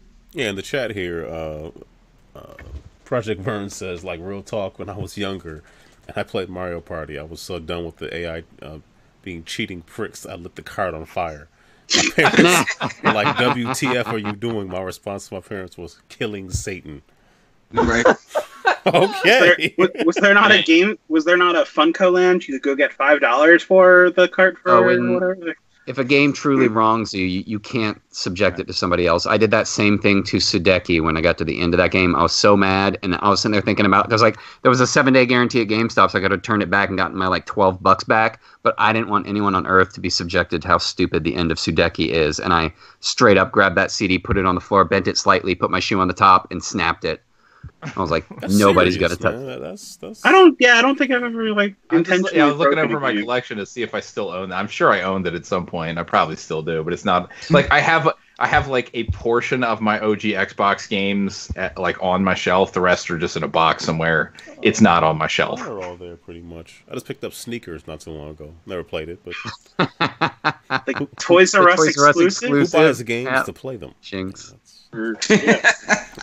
What kind of craziness is that? Says your Steam collection, right? Oh God, let's Better not talk about it. Let's move it along. Let's talk about the games that we're playing. Larry, why don't you go ahead and tell us what games you've been enjoying? All right, man. So I don't know why, but well, I do know. I've been watching Mark Darr, and he's the creative director on Anthem. And so I went back and I replayed Dragon Age 2 because it was one of the worst ones, right? It was one of the least favorites or the least liked. And I played it on PC. Kind of enjoyed it a little bit. It's not as good as original Dragon Age by a long shot. And then I've been and so it took me about 40 hours to finish that. And I'm already 53 hours in Dragon Age Inquisition now. Again, it's my second time, my third playthrough actually. Ooh. First, yeah. So really like that game. Man, on PC the loading times are much shorter than they are on Xbox One. Much shorter. And then, bro, I have Game Pass, right? So I downloaded Horizon 4 on my PC, and that game is extremely well optimized. So on my PC, on a little RX 580, I am getting a locked 60 frames a second at 1440p and ultra settings, and it is freaking amazing, man. It is greatness. So that game is mad fun, man. I highly recommend that game. It's really, really good. And I've just been playing my big ones. I'm saving a couple of small ones for Extra Life, like The Vagrant. I bought that little game on Steam, and that's a side scroller, like beat 'em up type of thing. I think you like it, Aaron. I think it's kind of up your alley, man. But it looks great. Looks great. So, but I got it on sale for like $3. Hey Larry, what do you think of the mixer integration in Forza Horizon with the XP? I don't like that because that was weird. Because I was like, all right, why can't we like co-stream? And my boy Ace was like, well, I already finished the campaign, so I don't know why you can't. And I just thought it was weird. I thought it was interesting to finally integrate Mixer into a game and say if you're broadcasting, you're going to gain bonus XP, and the more people that are watching you, the more XP you're going to gain anyways, just be able to unlock things faster and faster and show your audience.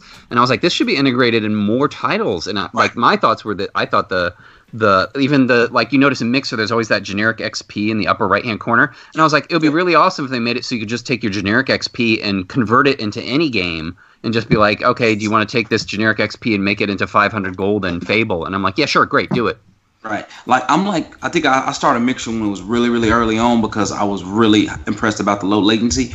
And I'm like level 62 at Mixer. So I have a ton of points, right? So it would be great. But no, that's always been the good thing of Mixer. Like you get more points as more people watch. You earn more, you earn more whatever like Spark credit is, I think. Or Spark, whatever they call it. So it's pretty cool, man. But yeah, that's all I've been playing. I've just been playing like the big box games because I know Aaron got all that independent side held down. So I got you. That's it though, man. That's it for me. And I think I'm gonna have to get out of here soon, fellas. I hate that because I know how long the show is, and I like to be on the entire show because I didn't even get a chance to make my crack about Major Nelson this time. But we'll come back next time to do that. Those little creepy white gloves. Man, that guy's so funny. He's trolling everybody. Outlasted everyone. Like, yes. I don't understand it. Must be the shirts, bro. Gotta be the shirts. I don't understand. He's still going. Do you remember PlayStation Core? The Q. Yeah. I was like, man, remember when that was a thing? And you would have paid for that. And you paid for it. Yeah. They tried all kinds of things. Remember PlayStation Underground? You had to pay for that. They'd mail you discs and stuff. That was that was a magazine, though. Like that was no. Right, but like it originally started where they just mailed you like these weird like 2-packs of discs. Okay. And be like early access demos for games that we don't even know are even going to come out in the U.S.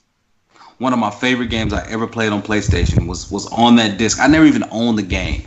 Original PlayStation, IQ, Intelligent Q. Yeah, that was on it. That game was awesome. I must have played that demo 400 times. That was great. So yeah, that's why I love PlayStation Underground. From that experience right there. That demo was great. Yeah, I didn't get a PlayStation until 2004, so I had already missed all that stuff. So Word up. Yeah, I was very late to the PlayStation party. But now look at you. You didn't miss a whole lot. It's cool. Okay. I'm hearing that the game with Bruce Willis was a system seller. Apocalypse. Apocalypse, the one where they decided at the last minute, no, you have to be right. Bruce Willis was supposed to be your something. sidekick. Yeah, he was supposed to be your sidekick, and then they're like, no, we're gonna make the game where you play as him, even though all the voice lines are him talking to you. Right. We already paid for his voice sessions. What do? Just leave it in the game. That's terrible. What would Bruce do? Right. Yeah. But I want to say they built the original Neversoft built the original Tony Hawk off that engine. I believe I've heard that before. Went on to modify it to build the original Tony Hawk. Yeah. Interesting. But yeah. Interesting. Oh, there's a question from Keon. He says, "Are you guys getting the new Fist of the North Star?" I played the demo. I know it exists. How was that demo? I've heard good things about that demo, though. There's like 2 different things you can play, and I only did one of them, and it seemed like super dry. And then when you're done, it's just like, here's a whole bunch of really wacky, crazy stuff that's in the game. And I go, oh, none of that was in the demo at all. That's really nuts. Like, good choice, Here's all the choice cuts we're keeping behind the paywall. Woo! Yeah, right. and then it just cuts off. Like, you're done. You can't, like, you have to, like, fire it up again if you want to try another one. I was like, oh, well, I'm kind of interested, but I also know it's going to be, like, $20 in, like, 3 months, so I'm not going to pay full price for this. Right. For sure. Is that the one that's by the Yakuza people, Yep. or is that the one? Okay. Yep, Yeah, it's got a lot of really silly, weird stuff in it. But not in the playable part of the demo that I did. That was very much this is basically like the Fist of the North Star that most people know if you've ever seen any of it. You're just like, yeah, I'm going to punch a bunch of guys in the head. Their heads are going to explode. They're going to yell something.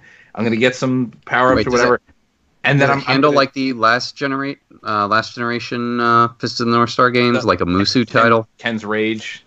Yeah. I like the Ken's Rage game. I think I finally got an appreciation for Star that I didn't get from the movie playing that game. But then they made another one that I never bothered with, and I didn't really care. But it just seems like, I don't know, if it's like I hear the same guy yelling the same thing every time I punch him in the head, it's going to get old real fast. Right. Yeah. All right. So yeah, if it's like $10, I'll pick it up, but I'm not paying $60 for that game. So disappointing. Yeah, I've seen it, but it's not really on my radar. So it's not indie enough for me. Of course. I'm kidding. But anything over $20, you're like, look. Listen here. Right. You better be pretty special.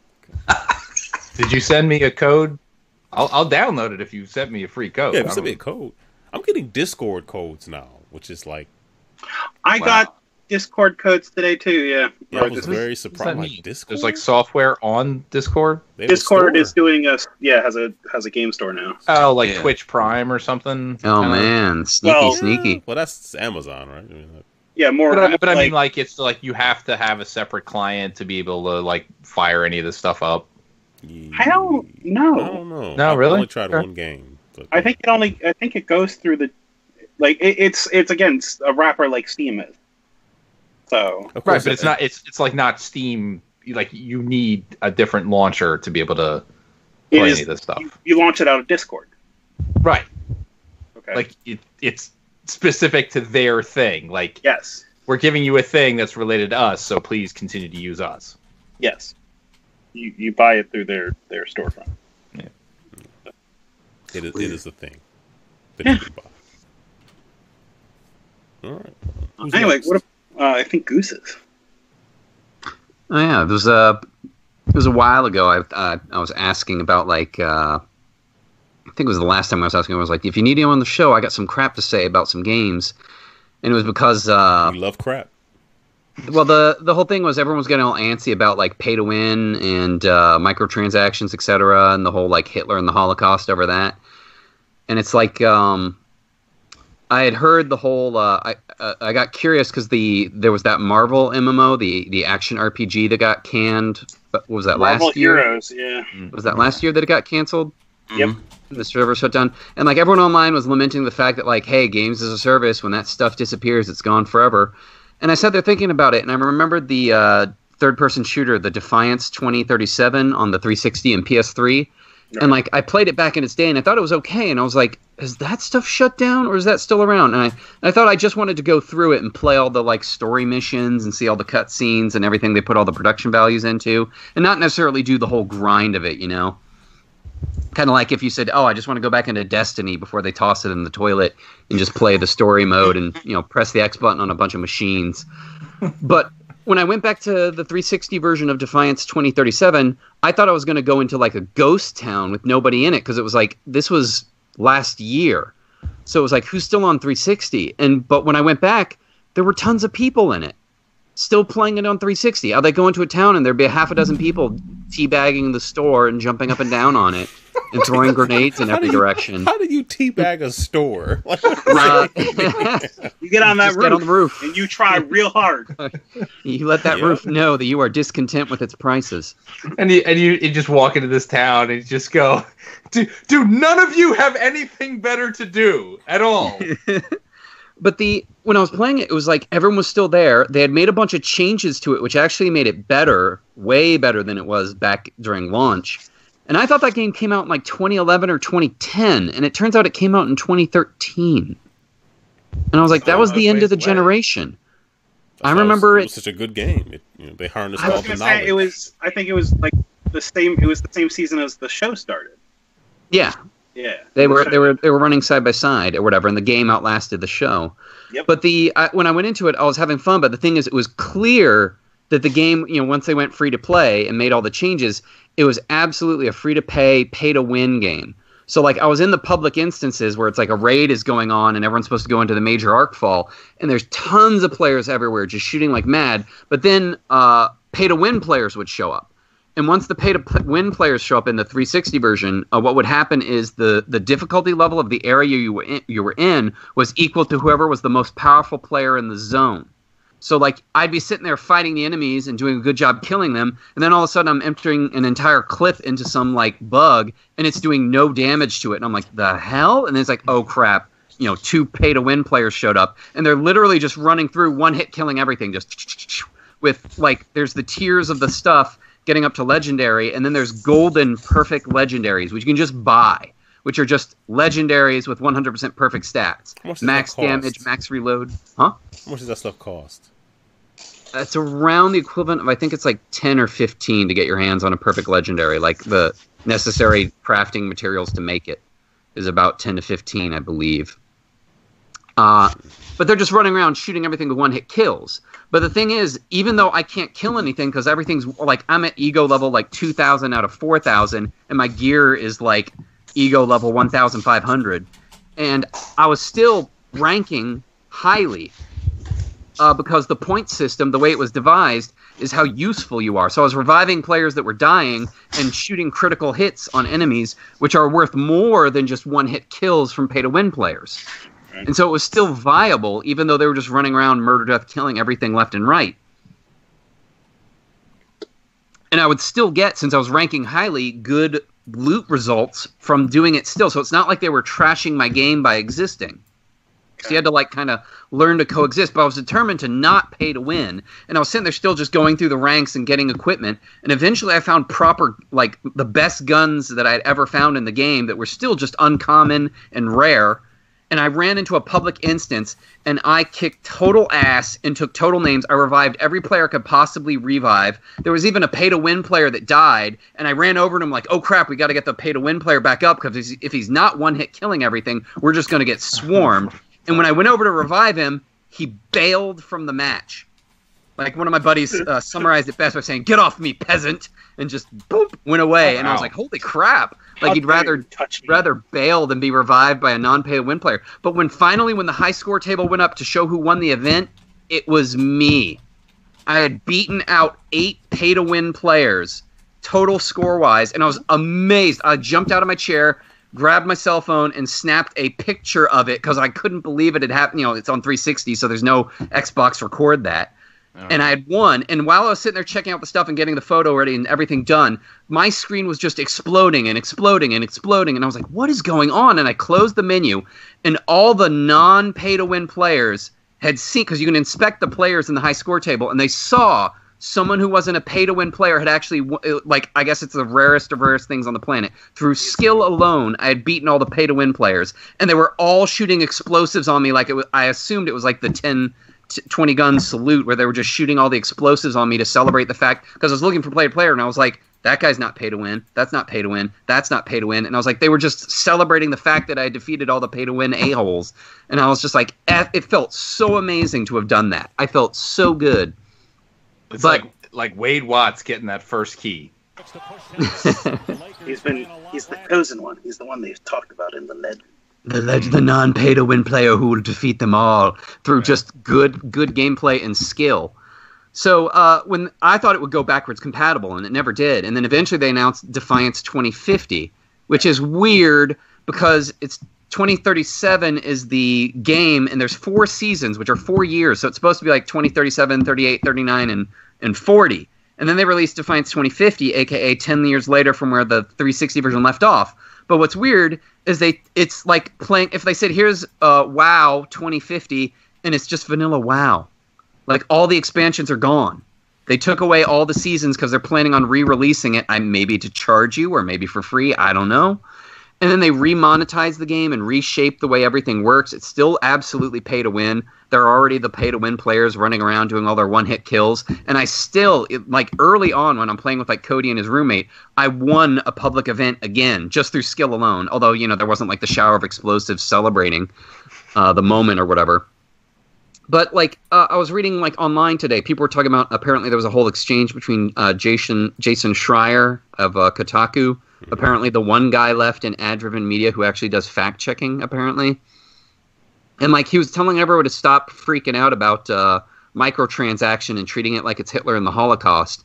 And people were getting into arguments about him with it. And he was saying the whole YouTube culture of, like, screaming at the top of your lungs that everything you see is Hitler and the Holocaust, and then click that like and subscribe and go give me money on Patreon and I'll keep screaming that everything is Hitler and the Holocaust. And it's like... It's really a strong term. Well, that's the thing. I kind of stand with him on it because I'm sitting there like, there are the pay-to-win players, but, you know, it depends on the game you're playing. Whether, like, they've balanced it or whether the pay-to-win players are just absolutely winning. And it's like, I can still run around in the game, and the other thing is they made it so that it no longer, it does it the Diablo style, where I see enemies that are my level, and the pay-to-win players see enemies that are their level. They no longer influence what I see. And it's not like The Division, where the game is ruined if one of your buddies jumps in and they're higher level than you, and your entire world becomes untouchable, and you're just getting one-hit killed by everything, and you have to tell them, hey, get out of my game, you've technically ruined it. I have to log out of the server, hope it refreshes with a new server, and then log back in to be able to continue playing the game.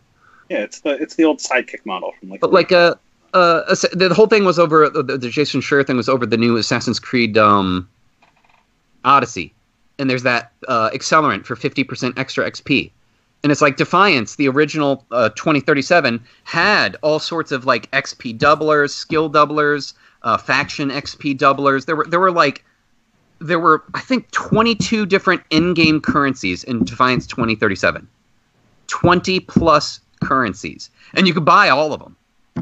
All of them are available. You could just say, hey, here's the real money, and they just shower you in whatever amount of currency you want with whatever faction in its stores, whatever thing for crafting and building materials to get what you need to make a perfect legendary. And last year, the moment where I played it last, I was right about to have enough Arcforge currency to make my first golden legendary without paying a cent to the pay-to-win stuff, just to straight up get it. The only thing I did was I paid them the $20 a month to get the daily... They give you a chest with like daily loot in it and stuff like that, just as a bonus. And I was like, I'm supporting the game. It's free to play. I already bought it back in its day, but I was like, I'm going to give them the $20 because I appreciate what they did. And it's a stupid game, but it's fun. It's that type of thing where like, I like my Dynasty Warriors. It's stupid. It's hella stupid, but I have fun with it. Gotcha. But the 2050, they've remonetized and changed the way things work with how to pay into it. I don't agree with a lot of things with the way they've restructured it. And especially changing the way the classes work. I don't like that. And they want you to pay for each of the classes instead of just giving you this giant chart where you can make your own class. Now they're making the classes and then selling them to you and being like, here's this really cool skill. This class has got it. And now this week they're going to get rid of one of the classes. They're like, oh, last chance to get the demolitionist skill. Or class rather, because that's where because everyone loved using explosives in the original game. So they made a $10 class with all the demolitionist abilities in it. But like all the accelerants are still there, and I'm paying them in the Defiance 2050 for the XP boost. It's like I don't mind it. It's like I'm paying it to accelerate faster. If I was doing it normal, it would be just the normal pace, and that would be fine and all. But I'm sitting there going like, I just want to get through it quicker. And it's like they didn't make the normal XP impossible. And it's like when I look at Assassin's Creed Odyssey, and they're talking about people are in podcasts talking about how they're spending like 80 to 200 hours with this game, and it's like there's enough. Yeah, there's enough content in the game for you to reach level whatever 50 bajillion, and people are mad that the end of the game is gated behind like your level. And it's like the same thing was in ReCore, where it was like you had to have a certain number of cores to win the game. And it's like I organically went through that to the point where when I got to the end of the game, I only needed like 3 cores to finish it. So I went off, found 3 cores, and went in and finished it through my own organic gameplay. And it's like I didn't have any complaints about it. I was like, dude, I wasn't a reviewer rushing to get to the end of the game and then getting mad that I can't write my review because I have to have played the game more to win it. And it's like, yeah, a reviewer is going to hate that. But me as a gamer, I'm going to be fine with that. That's which makes it like kind of hard to capture because if you're a reviewer, you might not have that perspective because this wasn't your experience. Right, because it's your paycheck. And so you're mad about that it's the thing you have to do to earn your paycheck, and you got to get this thing in on a deadline, and you're mad about it. And it's and how relevant is that to all the gamers that buy the game? Because they're not on a deadline to sit down and play it. And if they want the accelerant, they can buy the accelerant. And is a reviewer mad that Ubisoft didn't give them the accelerant for free? I guess that's what I missed. I saw users being mad at the accelerant, but I guess maybe I'm just not looking at the right reviewers that we're making comments about the DLC for best Assassin's Creed game ever, 8 out of 10. And it's like, how can they say best in a series and then say 8? You know, I mean, I can't vouch on the game because I haven't played it myself, but from what I've heard from everyone who actually plays it, it sounds like they've balanced it right for what the content is, and it's just something that makes it not. It's not a relevant experience to someone who's a game reviewer. Almost like because a game, it's weird because it's like there's that disconnect where a game. It's bizarre that the idea of a game reviewer isn't relevant to a gamer. Depends on the genre, yeah, but yeah. I think it depends. You have to find voices that you align with, that like have the values that you're looking for, or whatever. Like that's going to be the discussion. So and who you find entertaining when you watch their reviews or the way they present information. Like, because I really like Yang Ye. If you guys heard of him, his channel on YouTube. He's when everyone argues for someone who's independent, he's as independent as it gets. He presents himself like a newscaster and just presents the news. And when he talks to you about something someone said, he doesn't grab the sound bite. He presents the entire piece and highlights the information that he has to say from it and says those bits. But you can pause the video and just read the entire thing within its context. So he doesn't construct narratives, which I really like. But anyways, that's okay. Gotcha. But yeah, when it comes to this whole argument about like pay to win and whether or not it's right or whatever, and it's like, yeah, the gambling bullshit and the manipulative behind the scenes stuff, which, oh, by the way, with Defiance 2050, some of the things I don't agree with, I paid them the $50 to get all the classes because it said, you could unlock the classes individually, but if you paid them $50, they'd give you all the classes and all the starting equipment, starting vehicles, some starting currency, this, that, the other, and they'd give you $50 of the premium currency for the game itself. So they just hand it back to you like as store credit anyways. So I was like, I'll do that. But the weird thing is, between me, Cody, and his roommate, I paid it, they didn't. I'm getting at least triple the amount of loot that they're getting. And there's nothing in it that discloses that. It doesn't say, hey, if you pay the $50, you get more loot. But definitively, I'm getting more loot. When I go into an instance, I will see 1 green, 2 blues, maybe a 3rd blue. Cody might see 1 green. Oh, Cody. Again and again, like instance after instance after instance. And what's crazy is it's like those patents. Cody gets all the gear for crap he doesn't want. So it's giving him like mods for sniper rifles. And he's like, dude, I tried a sniper rifle, don't like it. I want an assault rifle and a shotgun. And they never give him anything for assault rifles or shotguns. And it's like that thing where they're talking about Overwatch, where it's like, if you play certain characters, you'll probably not get the skins for the characters. If you only play one character, like the one character I want to play is Roadhog, and it's like if I play as Roadhog, I'm probably not going to see any Roadhog skills until I've clocked like 200 hours in the game.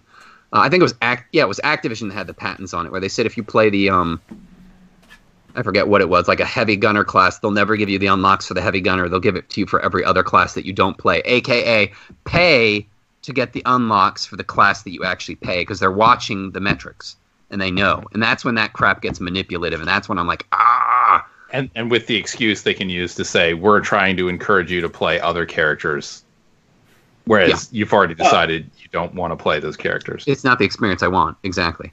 And understood, but I mean, so let's use Overwatch for the example as the response here. That might not be what you want to play. Corporate apologist, tiny, hard at work. Yeah, I know. But always.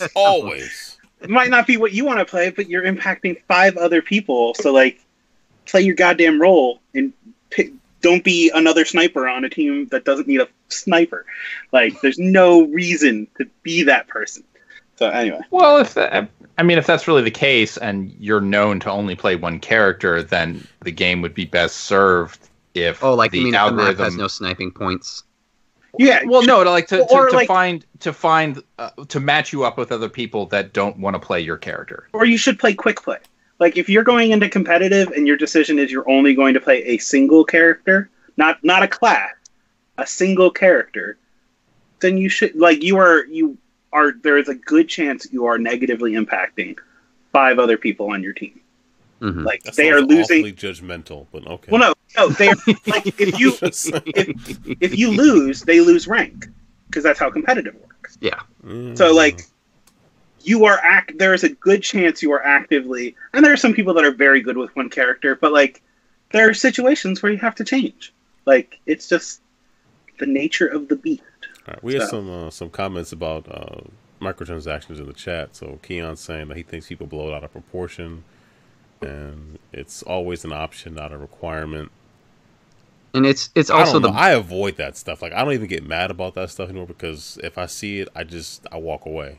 I won't pay for it. I won't research it. I just don't care. So if I see microtransactions, I just turn it off. I'm done. But it's the people that get like, oh, look at that stupid train game on Steam that has like a couple $1,000 in microtransactions. And they're just mad because there's microtransactions. They don't care. Is it micro, or is it just, more content? Well, there's not a difference there.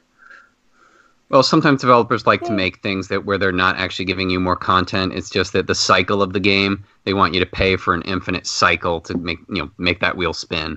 But yeah, understood. But more content is a microtransaction. Like, it depends. Like, the Venn diagram there is.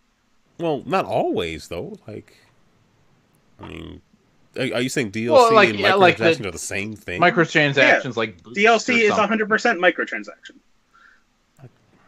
I guess I don't look at it that. I look at it as like a stat boost or just something. Like, I don't know. Like, if you want to look at like expansion pack, I can see the argument. But if it's not an expansion pack, like, I don't see how DLC isn't a microtransaction. Mm-hmm. Okay, well, DLC can be microtransactions, but all microtransactions aren't DLC. Or did I say that in reverse? You know what I mean? Oh, technically they are. They're just might not be significant. Anyway, okay, this is real semantic, because like, no matter, like, even if you buy a key, you're technically buying content. Oh, so. And the thing that Project Vern was talking about in the chat, he or she was saying that apparently Alien vs. Predator was in people's download section. It could an announcement could be coming for it to be backwards compatible. Yeah, but I guess maybe people saw it and then they snatched it back and people were upset because it disappeared. So yeah, I can see that. Welcome to Sunset Riders from what was Game Room? Game Room, yeah. Yeah. Still sitting on your hard drive, not accessible by regular means. That was kind of cool for like a minute. I thought, why would I really spend $0.25 to play this game? I was like, you know what? They were trying to figure things out. I'm gonna go outside. But which Alien vs. Predator are we talking about? Good question. The Gearbox one is the one he's talking about. Oh, Colonial Marines? No, that's just an Alien game. Yeah, that's just called Aliens Colonial Marines. Oh. But Are they like, talking about if OG they were- Xbox One? Oh, is that the one that would like? I'm thinking I like was just Predator, kinda hope for Concrete Jungle, or the other one that was on there. the Wait, brawl Aliens vs one. Predator was the RTS on the OG Xbox. There was an AVP on 360. I don't know. I don't remember. There was 2 of them on PC that I recall. But yeah, they haven't had a backwards compatibility announcement for the past 2 weeks. It stopped after the Call of Juarez. No, they stuff. had No, they Metal announced Gear something 2 and 3 this week. 3. Yeah, like I saw that I think yesterday on. Oh, okay. I mean, I noticed they didn't have one last week, and I was like, "Come on, that's what I look more forward." It's always to the that than dependable anything thing else. by like Tuesday or Wednesday. I'm like, ooh, what two? What two? Sometimes it's Friday though, which is weird. Yeah. But I figured did they they- might be on their like vacation. I was like, okay, the backward It'd be compatibility team can take a breather. They've done their work. Yeah, I guess. I mean, How did they? I love. I mean, I know. The final backwards compatible game for 2017 was Earth Defense Force 2017. You do that on purpose. You'd have to. I was annoyed. Somebody was because I like, have we can't not make this 2025. backwards compatible. It's 2017. The last backwards compatibility game must be. Oh, Project That's- Verse says it was AVP 2010 made by Rebellion. I don't remember that one. I don't even know what that is. Yeah, something I never played. I'll say that. It wasn't indie enough for me. So. Oh, But getting away from the drama of microtransactions, the other thing I've done gaming wise yeah, is this game. Yeah. I put my my bookshelf of shame with the Xbox One. I had that all in like alphabetical order, and I was like, let's just put it in chronological order and start with the beginning of the generation and start trying to play through some things, So I rearranged the shelf. I was planning on doing that with a 360 collection, but that's like 3 entire bookcases filled with like, I think the collection is like 1,200 some games. So it's like that's a whole weekend project to pull those all down and arrange them by chronological order. Just to be like, it's the entire generation beginning to end. Or not. The whole end is Just Dance 2017, Just Dance 2018, Just Dance 2019. I have every single one of them. it's But dedication. they keep releasing them on 360. It's really weird. Yeah. Those are the last games to the party. And even though the Kinect is like dead, they'll still release them for the one with Kinect support. But you can use the phone app or whatever. So What? yeah. Like your phone camera can look at you? No, it's just it uses the the accelerometer. Oh, so you stick it in your butt and just wiggle your butt and it tells you that was a I good don't know enough about dance. in, but maybe somewhere in the vicinity. That's a tall just- order. Like, notices your gentle swaying. Gets me moving. Woo! yeah, I bought your game. I'm in the hospital.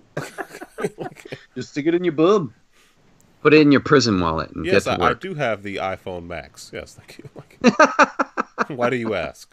Stuff got, Bring new definition to butt dialing. I mean, what? Oh boy. stuff got serious. Mike, what have you been playing? Yeah.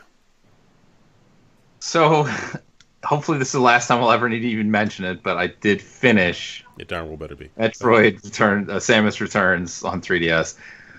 18 and a half hours it took me to finish the game. Game time. That was way too long for that game. They easily could have trimmed that in half and made a much better game. It takes too long. It's too repetitive. There's like no story other than the general, go kill those Metroids. And that thing that happens at the beginning of Super Metroid, that's the lead in. You get that little Metroid, just like you did in the original, but nobody ever got that far because whoever beat Metroid 2 on the Game Boy. I got to the actual Omega Metroid and could never beat it on the Game Boy. Yeah, but it's end result, just like I figured. It's hard to recommend. If you love Metroid, you already know, you probably already played it. So eliminating those people, and if you like Metroidvania style, there's better out there. There's much better out there. There's worse, but why seek any of that out? Just pick something better. Play something that, like, I enjoyed Exile's End more than this, and I went on record as saying I didn't think that was a very good Metroidvania game. I kind of stopped playing it, and I was like, I got tired of the fall damage, and was like, I don't want to do this anymore. But even that seemed like, at least it felt like there was better motivation to continue playing. This was just like, I want to finish it because Metroid. That's not enough. Like, you said, this one's for Gunpei Yokoi. Like, no, that's I mean, I did. I finished, like, if I had more pride or whatever, I probably would have just said, this is a waste of my time and put it away. But I finished it, and, anyway, now I'm done. So, even though I should have moved on to a better game, what I thought was, you know what? I'm not going to put my 3DS away. I'm going to see what else is on my shelf and play something that's not going to be time-consuming. And I saw that Ninja Turtles game that I bought for $3 brand new at Walmart based on the Nickelodeon Ninja Turtles. Oh, is that that's also a Metroid one, isn't it? Or is that the 360 version of that Nickelodeon? No. This is a very poorly optimized, side-scrolling beat-em-up that is clearly aimed at little kids. Like, there's nothing else redeeming about it. It's just, you want to hear your favorite turtles say the same quips again and again and again, and have every enemy say the exact same thing again and again and again, and all you have to do is tap the Y button again and again and again, and you will win, probably, because I have not lost a single turtle 4 levels through, and all 4 turtles are on screen all the time. Oh. It does not run well. It does not play well. It's not fun. It's really long. Like, it takes forever to get through a level. I can continue to play this because I hate myself. Well, I played through 2 levels, and then I was like, I might play 1 level at a time just because, I don't know. Like, it could get a little bit harder. It doesn't matter. It's a bad game. Don't buy it. Don't play it. After that, like, I was like, I should go play The Messenger, because I keep talking about it. I was like, I bought it on Switch. I want to play it. And then I fired up, and I'm just like, oh, well, I never did finish Never Stop Sneaking, so maybe I'll just play some more of that. I should play more of that. Which one is The Messenger? The one that looks like Ninja Gaiden, and then apparently something else happens that thankfully hasn't been spoiled for me, but I don't know what yet, so... I'm pretty sure I spoiled it on the show, but that's fine. Well, he doesn't remember, so that's why I'm not. Whatever it is, I wiped it from my memory. The butler did it. There you go. Yeah. So I played a bit more of that. Like, most of what I played, it still felt like this game isn't hard. You just kind of just keep going, and you don't have to ever push a button. You just walk around and stand still every once in a while. But then right before the show, I got to a level where it was just like, man, these cameras are moving fast, and these dudes turn around real fast, and every time I feel like I'm lining up, this is the time to lunge. The camera swung real fast, and then I had to throw an EMP. But I still had EMPs and bullets and stuff, so it's not like I never even took a hit. So, I don't know. I guess it's kind of fun. Like, it's funny. It's like it's well written. The jokes kind of land most of the time. So I kind of want to finish it, but I think the percentage according to the menu I'd gotten through is still only like 15 or so %, and I feel like I put a lot of time into it. So I hope it's not exorbitantly long. Like, it just, I don't know. I feel like it'll be good if it ends soon. And I don't think it's going to. So good luck with that. But I mean, other than that, I got my confirmation email from Best Buy saying shipment is on its way, which means Friday I should be into playing some Blackout, which I'm probably more hyped for than I really imagined I would be. I'm definitely more than I would be. Does Call of Duty come out on Friday? Yeah. I completely wasn't paying attention. There's no campaign, right? Right. Okay. Which is why I was like, oh, I'm not interested in all. But then I got to play the beta for Blackout, and I was like, all right, I'm in. Like, PUBG is dead to me. as soon as this game comes out. Wow. It is We need that literally rubber PUBG, band, but baby. plays better, and eliminates some things that are unnecessary. And it's a faster game. What is this game called? Is it Blackout 4? Black Ops 4? Black Ops 4.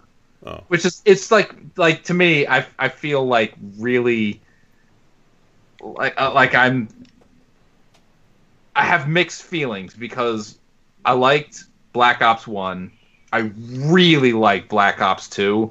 And then I thought Black Ops 3 was the most disappointing game in the entire Call of Duty series. Like, it was more disappointing than Ghosts because Ghosts was just a bad game. Black Ops 3 was the follow-up to my favorite Call of Duty, and it was bad.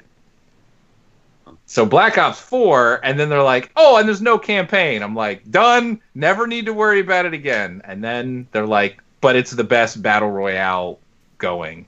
But also there's that $200 edition that comes with like the ghost sarcophagus that lights up. That look like... They call it the mystery box, and then they tell you what's in it. It's in it, yeah, and it's a freaking undead box. That's the mystery. I don't even play like Call of Duty games, and I bought that $200 box edition just to get the USB plug-in blue light up undead box thing. I was like, dude, I mean, the box kind of looks like the Ark of the Covenant after they opened it, I guess. Yes. But then everything in it is like, these are trinkets. This is stuff that you go to GameStop to buy. They love the special GameStop edition that just has socks and shirts in it. Yeah, like what happened to the days of RC cars and night vision goggles and like live grenades? I think the light up box is pretty ostentatious. As long as it's the size of the Borderlands 2 loot crate, like, you know, like a gargantuan, like the Homer Simpson hoagie. Gonna keep eating that thing, Marge. Like, if it's that size, I'm all right with it. But if it's smaller, if it's like the Monster Hunter World statue, it's just like fits in the palm of your hand and it's tiny. And it's like, dude, that was $130 to get a palm-sized statue. If it's a hand-sized box, that's a ripoff, for sure. What a mystery. But, man. If you can fit the Titanfall 1 statue inside of it... Yeah, oh my God. I remember when my friend, she was kicking that out of the back of her GameStop store, and she's like, you're here to finally get that stupid Titanfall? And I was like, oh, yeah. And then she's just kicking it out of the back, like get this out of my because I want it to be broken. You can't really see it. Is it? I can see it. Oh, there it is by the door, yeah. Yeah. I think it's still really cool. I'm glad it's at your house and not mine. I was going to say, that was in my office for the longest time, in my work office. And this is a 15-foot extension cord that I've never used. Locked away. What was I going to say? Mike, I'm glad you have better internet now, because they just announced, a 50 gig day one update for Black Ops 4? Yeah, I'm sure none of it has to do with the blackout mode, which is fantastic. Yeah, but actually, that's not true. They won't let you play it until you update it, so it doesn't really matter. So, because I really don't care about the standard multiplayer. I'm sure I'll try it at least once, but that's basically been the pattern. I'll play through the campaign of each Call of Duty. I'll play the multiplayer for like maybe 2 rounds, and then I'll be done with it. So with this, it's literally just I'm paying. I mean, I was about to say full price, but I still have my GCU, so that's 20% off plus $10 back with the Best Buy reward certificate. So, and I'm using Best Buy points toward the purchase of it anyway, so that's basically like, money back on the thing. So, it's like $40. I'm into a good playing Battle Royale for $40. I don't care. Gotcha. It doesn't have to be free like Fortnite and force me to have to build things I don't want to build. I got into a helicopter in the beta. I flew around. I was like, what is even going on here? Like, I'm flying over everybody in a game where like nobody's got anything to take a helicopter down with. And then I flew right into the blue wall and died.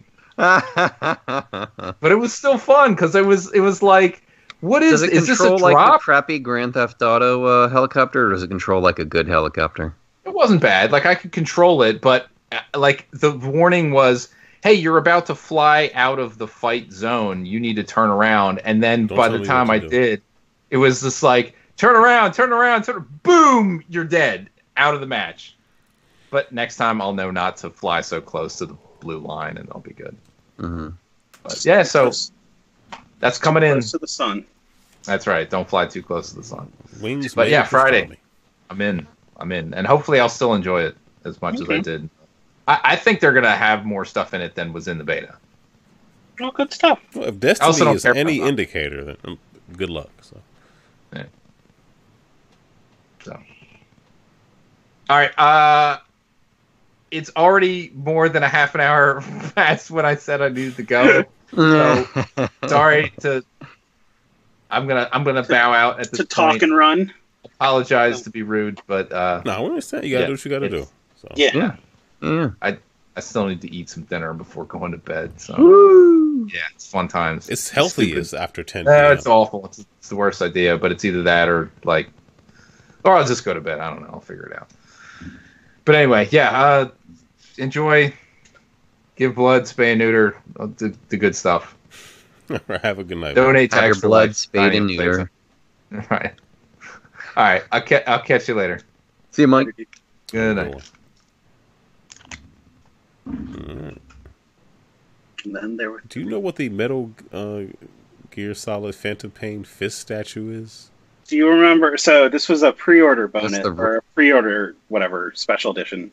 It was the red prosthetic arm that. Oh, right. But it was monkey paw sized. Like you get wishes out of the thing. So I think it was like, I mean, it definitely wasn't the length of an arm, but it was like maybe a foot and a half. It was about the length from like my finger, a little bit past my wrist. Was it that? I thought it was taller than that. Each of the fingers were like, like that's all you got out of the thing. I mean, if we're gonna talk about garbage pre-orders, like very few things beat the Marvel vs. Capcom Infinity Stones. That don't even light up or whatever, and they're just the ones plastic you can't take out. The piece, the advertisement made it look all awesome, and they essentially were just like fucking Easter eggs. I mean, Easter eggs. The top half of an Easter egg on a sheet stuck in a board that you couldn't even take out. Like it was just a display case to look at plastic shaped as a silly putty egg. Yeah, it was. They were bad. GameStop exclusive, baby. I mean, also that stupid drone that I got. The Destiny Ghost? No, that was great. That sold for like $500. I super made my money back on that part. It was a Splinter Cell Conviction that had the. It was the cargo jet. It was a foam one of those that like. Yeah, if you put it together right, it could have it would have taken off or whatever. But like I think it came broken, honestly. So, Aaron's looking at it, so I'll find I think it's Conviction. Mm-hmm. So, special edition. Anyway, while we're talking about games you played, edition, yeah, we'll go to this. Tiny, did you pre-order Starlink? Yes. Yeah, I knew it. I just saw. You want to play those Star Fox levels, right, or whatever? Yeah, I just saw. Khalif. It looks like an okay game. Got sent like a bunch of the review stuff from Ubisoft. I'm like, man, we got to go on that list. It just went on pre-orders like last week. They were like, here's the guns for like $8, the little pilot toys for $10, and the. But see, I gotta get it now because my GCU ends in November, and then I'm not gonna be able to justify buying this stuff to myself. So, anyway, I bought Mega Man 11, and I played through Mega Man 11 this weekend on Switch. That game's a lot of fun. Like they introduced this double gear system where Mega Man can either slow down time or charge up his shot even stronger than just the charged buster. I really enjoyed it. Like it was frustrating at points. I was texting Aaron at one point. I'm like, I can't beat Wily. Like I'm choking on at the end on his multiple form, which is, now that I say that out loud, probably not the best statement, but whatever. But the games, I really enjoyed it. Like I can't remember the last time. It has to be one of the X games that was the last time I beat a Mega Man game. So playing through this, like I like the boss enemies. It looks like there's like multiple there are multiple combinations of boss encounters you can go. Like, I was trying to figure out like what was the best boss order to go for, but it seems like there are 3 bosses you could start with, and then go from there. Yeah, it was a game I very much enjoyed playing, and on Switch, like for $30, I think the game is without, and GCU it's what, $22. On Switch was great. The only thing is, I really wish I had a real D-pad. I ended up going over to the Pro Controller at the end, but for a good chunk of that game, I played through it on the Joy-Cons while I was like just laying in bed. So, aside from that, I also played Valkyria Chronicles 4 on the Switch, which I'm impressed with how it runs, but some of those characters are real kind of dirtbags. So, like they just he's like one of anime characters. They're all on your team. So like it's weird. I must have looked up something on Valkyria Chronicles on Google at some point, because then it started surfacing videos to me. And there's this one character, Raz, who's a shock trooper, and like he grabs a woman's ass at one point and she decks him and whatnot. And there have been people writing about it, like, yo, this is sexual harassment, blah, blah, blah. Let's talk about this. This isn't, like, it's not cool in 2018. It was never cool, but, like, we need to be aware of this more. And then retort videos that are like, they're taking this one thing out of context, blah, blah, blah, my anime, blah, blah, blah. And I'm like, shut up. Or, like, I wish I could scrub my YouTube feed that I don't need to see these dumb people. Like, they're the same people that complained that Xenoblade Chronicles, like, oh, they took out the boob slider. So, but anyway, but Valkyria Chronicles, if you can get past that, I think there are some real interesting points to it. Like, I enjoy the strategy, the turn-based strategy of it, how you're managing your individual teammates. You also have a tank you can manage, and I just got an APC as well. And like, I enjoyed the first Valkyria Chronicles back on PS3 and now on PC as well, and you can play that pretty much everywhere. So, and does it handle like that Valkyria Revolution game? No, that game was hot garbage. So much so that they sent me a review copy, and I ended up telling them I won't review it because I feel bad about what I'm going to say about the game they gave me for free. Yeah, I got through the beginning of that, and I was just like, that game was so bad. So many stupid in-game cutscenes every time your character walks 2 feet on the battlefield. What game was and this? It was like, they came out with Valkyria Revolution beginning of this year. Was it that early? I think it was. I think it was this year. Either it was big. I think anyway. I would imagine it was a million years ago because it was just miserable trying to play that thing. So it was a spin-off. Valkyria, January 2017. So yeah, no, it was. That's an initial release though, so maybe that might not have been over here. Anyway, like the important. June 27th, 2017. Okay, that was North America. That game, it was just bad. Like, and it had like, it wasn't as much a turn-based strategy. It was more like an action-based game. Anyway, there was a little bit of Gears of War influence in the worst possible way. There were a lot of bad. I've tried to scrub my brain of that game. But it's like it would never let you just play. It would just keep giving you explanation after explanation of everything. And I was like, can I just start playing the game? And I went into the second scenario and it was the same thing. And I was like, no. Yeah, that was not good. But the original Valkyria Chronicles, if you have it on Switch, if you bought 4, you get a discount. They're bringing it out to Switch. And that's a great game. Like, for $15 or whatever, I'll probably pick it up and hopefully play it at some point. Who knows? And speaking of buying things I already own again, Into the Breach also came out on Switch. And that's the 3 mech. It was an indie game. It's actually, like, it was from the beginning of this year. It's a great game. Like, I played through it on PC. You have to essentially defend 4 islands. If your team dies, you can send one of them back through time, and that's how you can save one of your teammates or one of your team members. That is, like, you build them all up, and you don't have to have a total loss of your whole team. You can send one back through time to. Why do you build me up? Sorry. So yeah, it's on digital on Switch. So, and then the last thing, because everyone loves talking about it, Overwatch. The Halloween event started yesterday.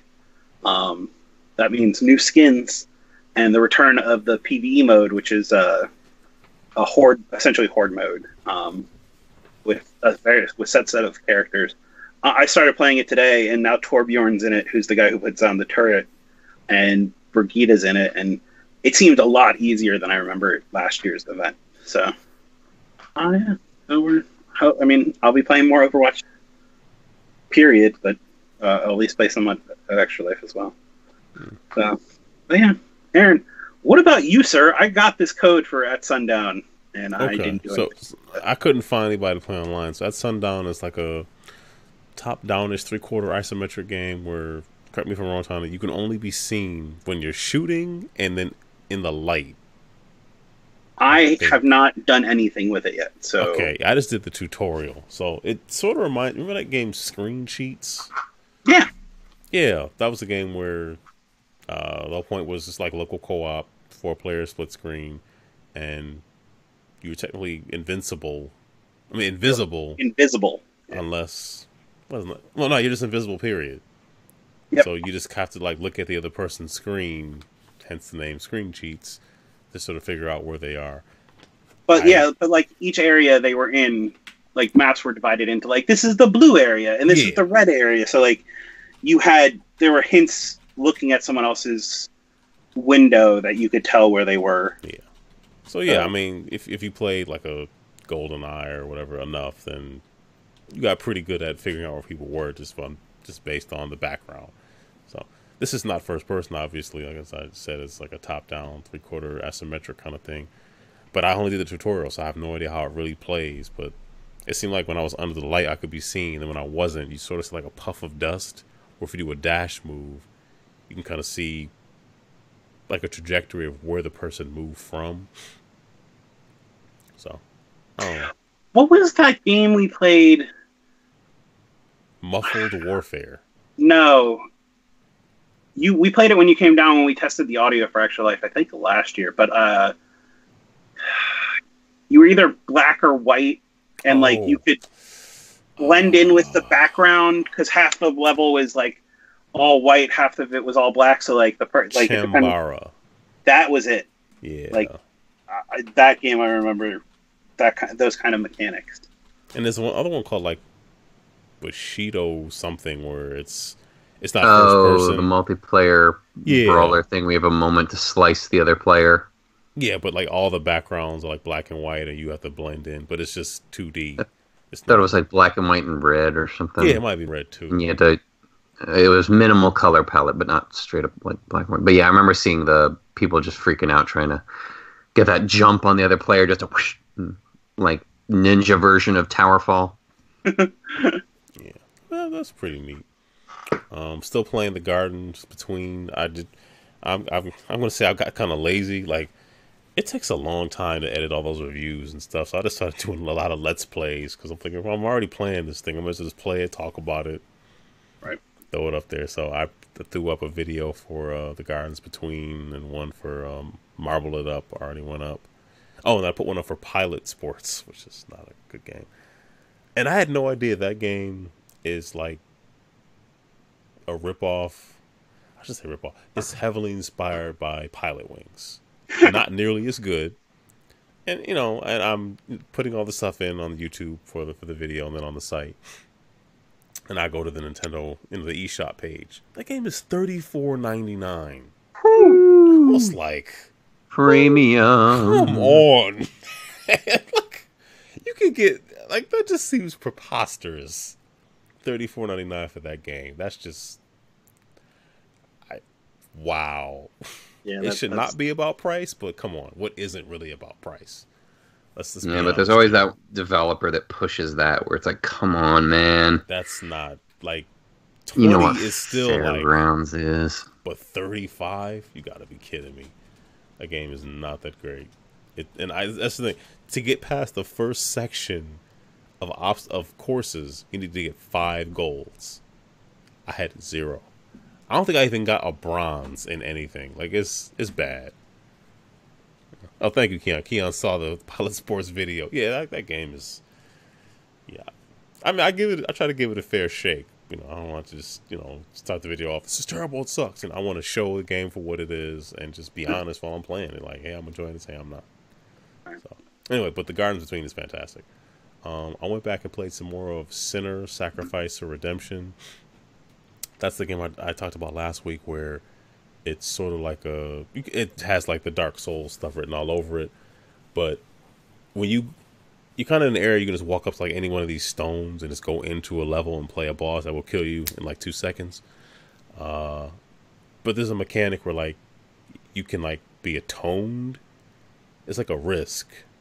Okay. Like, because you can either like get something really good, or it'll say like, "Hey, your defense is down." It's like, great. This game is already impossible, but now like I'm starting off half dead. So it's great. I mean, Dead Cells had similar stuff like that, where you do like curses or whatnot.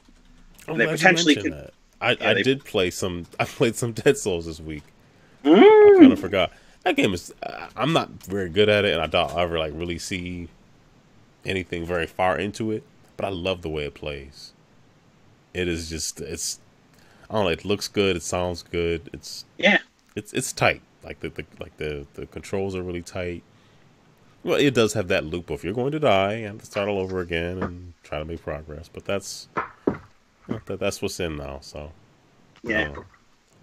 What else?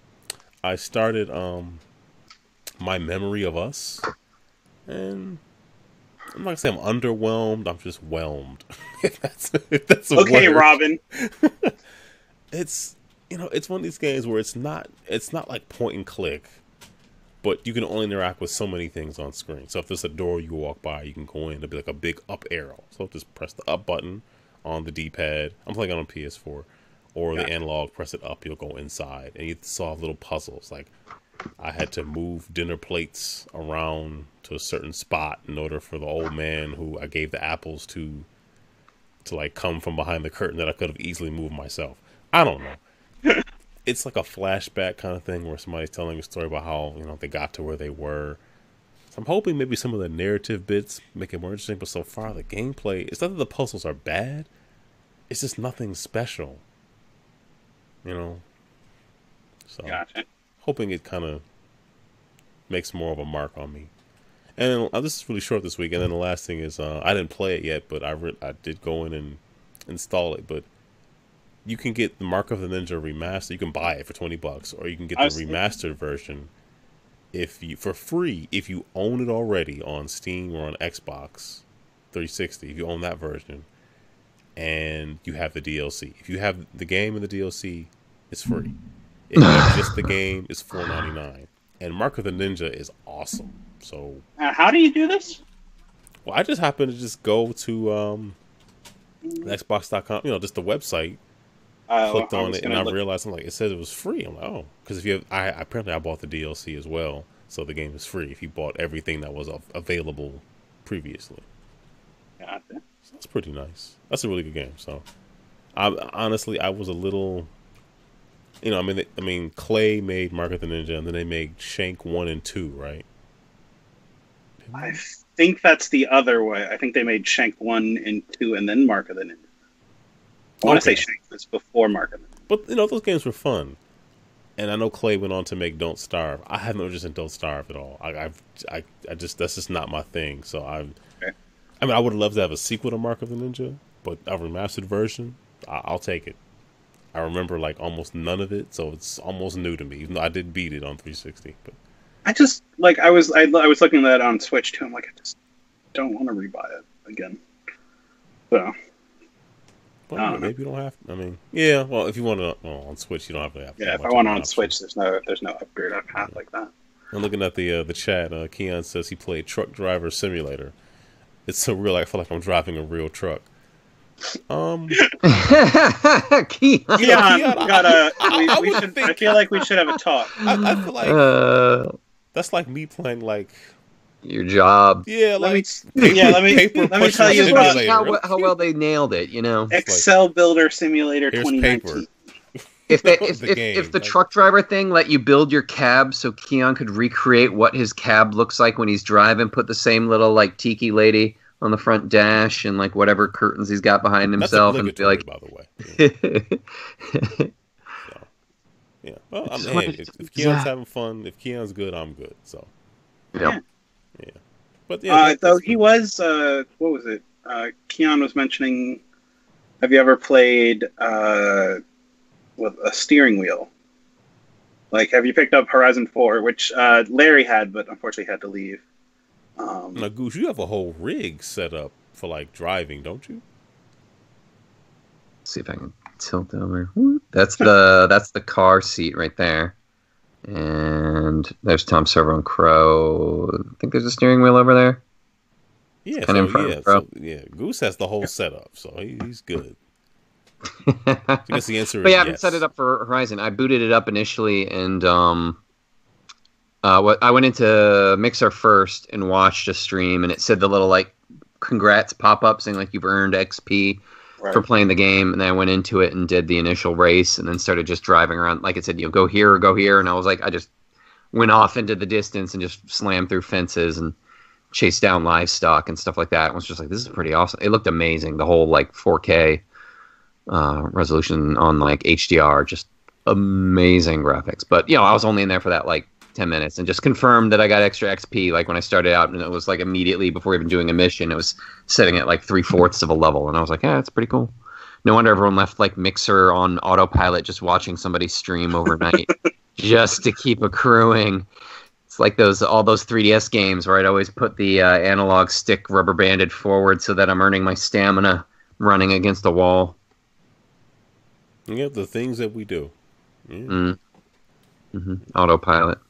Or a Gauntlet Dark Legacy getting a Turbofire controller and rubber banding down the X button or the A button, whatever was the throw the axe, and just aiming at like Infinite Generator just to level up and reach level 99, so you'd have the halo that made you immune to death in the game. Yeah, that one was news to me, but yeah, I don't doubt it. I don't doubt it. All right. I'm actually starting to fade a bit, but just some couple of highlights of things that just happened. Microsoft sort of announced what their Project Cloud thing is coming next. Project Expand. You said Expand. Goose, you're predicting July? Well, when we were talking pre-show, Microsoft sent out an internal memo a couple months ago about 2 major rollouts with things like fundamentally changing. The first was this month, October. A bunch of the developer environment stuff is being shifted because it's with this, the whole like X streaming. And then they said the next rollout for the major stuff is July of next year. So when they were saying in the straight up video that they've launched this and they've got it internally and it works, and that they're planning on rolling it out soon, it should be potentially July of next year, should be when we see whatever this is in our hands, like whatever the app is to stream it on your PC, and maybe whatever version of the next gen, like the cheaper, when everyone's predicting $100, $120, $150 like simple streaming next gen thing, that should be what we see it as potentially July of next year for that. And then if you want like whatever the actual next gen system is, that'll be way off in the future, but the streaming thing will be now for it. And I was putting a little side note in there about it because it was interesting because when Cody and I were playing the Defiance 2050 the other night, he was having trouble with something, and I was like, start broadcasting. And he's like, okay. So he booted up Mixer and started, just went and pressed the guide button and said, start broadcasting. And then on my other TV adjacent, which I usually have Netflix playing on like a side monitor just to like background noise some shows while I'm playing or grinding in whatever game. And so I booted up Mixer on the junk profile and had it watch Cody. So all of a sudden it was like I was screen cheating Cody's house with what he was doing in game. And what was amazing was when they talk about how Microsoft says they bought Mixer for the sake of that no lag. Mm-hmm. They weren't kidding. Like on Xbox Live in my headset communicator, when I hear Cody talking, he's going, do I have enough shotgun salvage? No. Maybe this? No. And each time he's saying no, that's exactly when he's pressing the B button and his menu is dropping and rising up. And it's almost like he's there in the room with me, but nobody, it's just my other controller is just sitting corded on the chair. And, there's no Cody there, but I can hear him and I see him playing the game on my screen live and instantaneous. And I was like, they're ready. They've got the technology to do this type of stuff. And I was sitting there amazed that I could sit there and look over and see him, and he's fighting one warrior, and I'm going, dude, you got something behind you hitting you in the back, and he turns around, there's a big robot stomping right there. He's like, oh, thanks, buddy, and he runs off and rolls behind cover, and I sit there shooting whatever thing, and it was just really neat, and I was like, want to be doing this all the time, like having the Mixer stream going on and be able to be like, we're playing couch co-op, not in the same couch, but I can see in the adjacent television set with like my junk Xbox One Fat sitting there on it, just playing the game with my friend not next to me, but somehow next to me through, the marvel of technology. I just wonder how they're going to implement it in terms of like cost. Like, even though I don't use it frequently or almost ever at all, I mean, you can stream, I guess, anything on the PS4 to the desktop app or your Vita if it works. But I mean, it's just anything, whatever you want, you can just do it. So I wonder if they're going to make it like that or. That's streaming your own PS4 in your house to your thing, right? Yes. Yeah. That is. Like when they're like second screen Vita thing or whatever. Yeah, this will be some, And they can always change those server racks with whatever the next gen system is. So if you buy whatever this thing is for July of next year when it rolls out, it'll be ready for it'll be the thing where they'll probably advertise it saying it's everything. It's every system we ever make. You just pay the $120 and you're set forever with it. And I was saying if they can trademark it, they're probably going to call whatever the next system is. They're just going to call it the X. But I don't think you can trademark that. That seems like That's it, like because it's too much. X, but it'll be EX. Like the X. That'll be weird, but they won't regret it. So we'll see. Time will tell. But that was the only part of the part I was putting there was BS. I was just like the next gen calling it the X. But the July is the next big rollout of internal whatnot with Microsoft internal development wise, and so whatever this is, it should be happening towards July of next year. Or at least some version of it that gets rolled out to the public happens in July, like the Alpha Ring or whatever. right. Yeah, I got out of that, so I think I get the releases a week early than everybody else. Ooh. So that's all right because I had some Like beta ring. Yeah, well, no, it's like the most outer beta ring there is. A Delta ring. Because I had some experiences. Some of those builds were just not ready at all.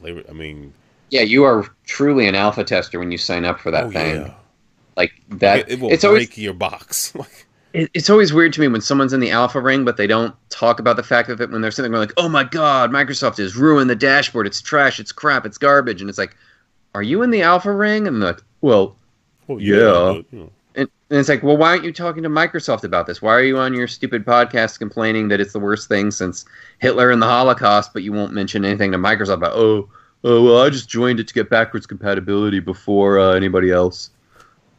Like, come on, man. Right, come on. Beef also reminds me that I forgot about. I know it's there, but Xbox can do in-home streaming, which I've used it before. It works fairly well. Oh, the just Xbox app. Yeah. I played through most of the second Star Talker RPG using that. So yeah, it does work pretty well. So to my Surface.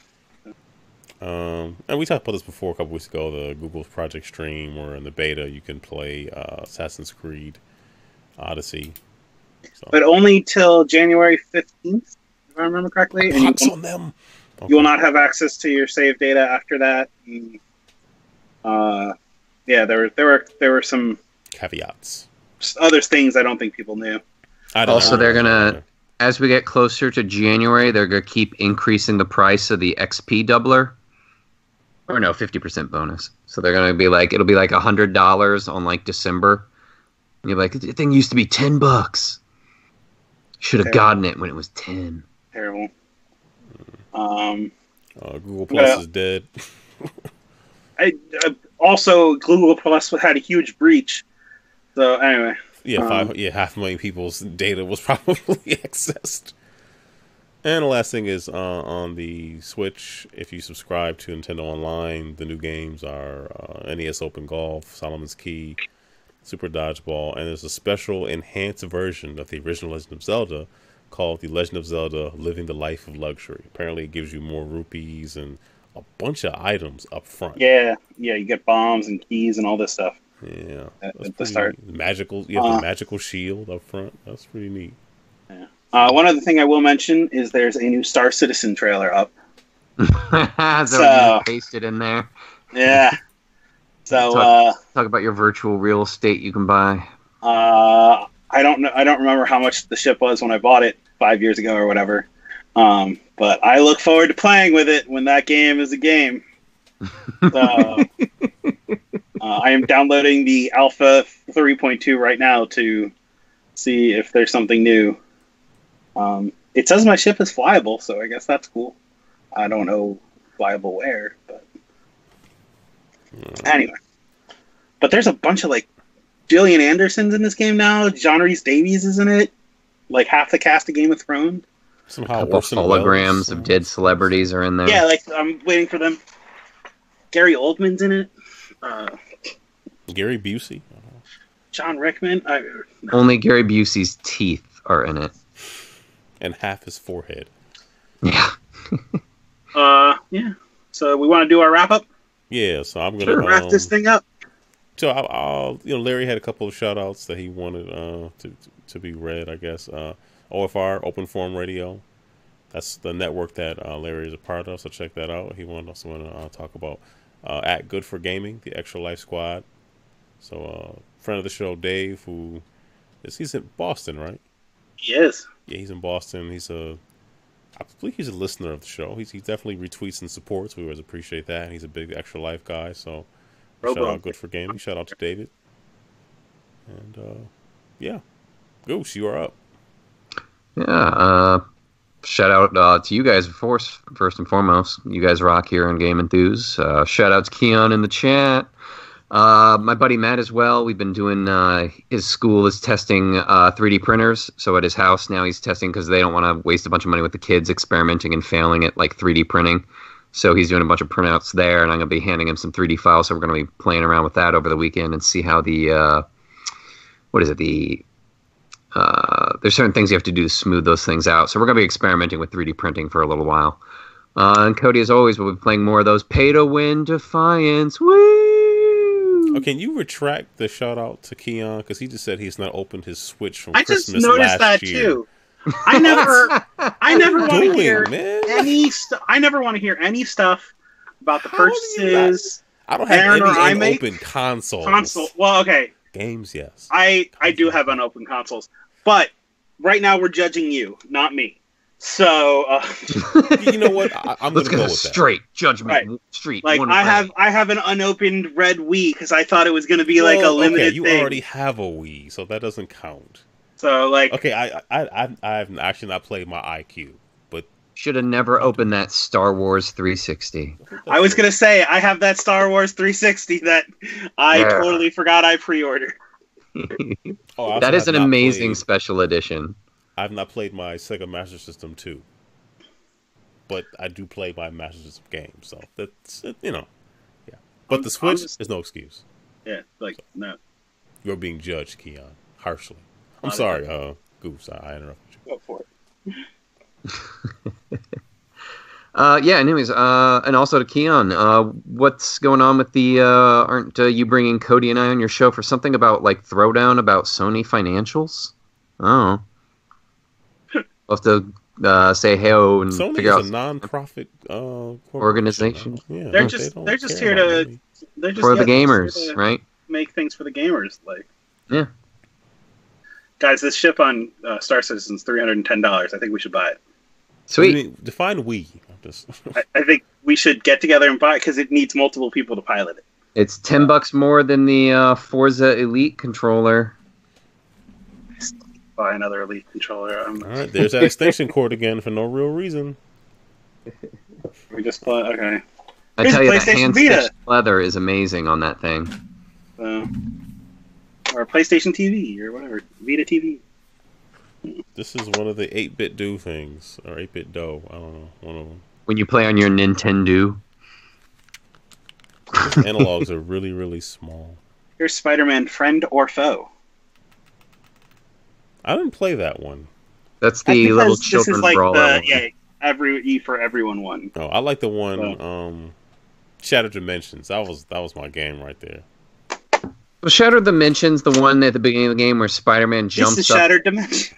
Where he jumps on the one soldier who's on the ground level when the city is getting blown up, and he just shakes the soldier, screaming, "Where's Mary Jane? I need to find her. Where's Mary Jane?" And I was like, how does that soldier know where and who Mary Jane is? He's just this random soldier.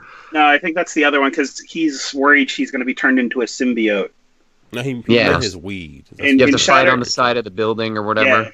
In Shattered Dimension, it's the 4 different Spider-Men. And that's the more humorous one, isn't it? Yeah, I think so. Yeah, I only did the intros to each of those things. But again, we should buy this ship. No. You'd be a fool not to, Tiny. I mean, really, we're losing money not buying. Yeah, you're losing $300. Think of all the digital space fuel you could be buying for that thing to not fly yet.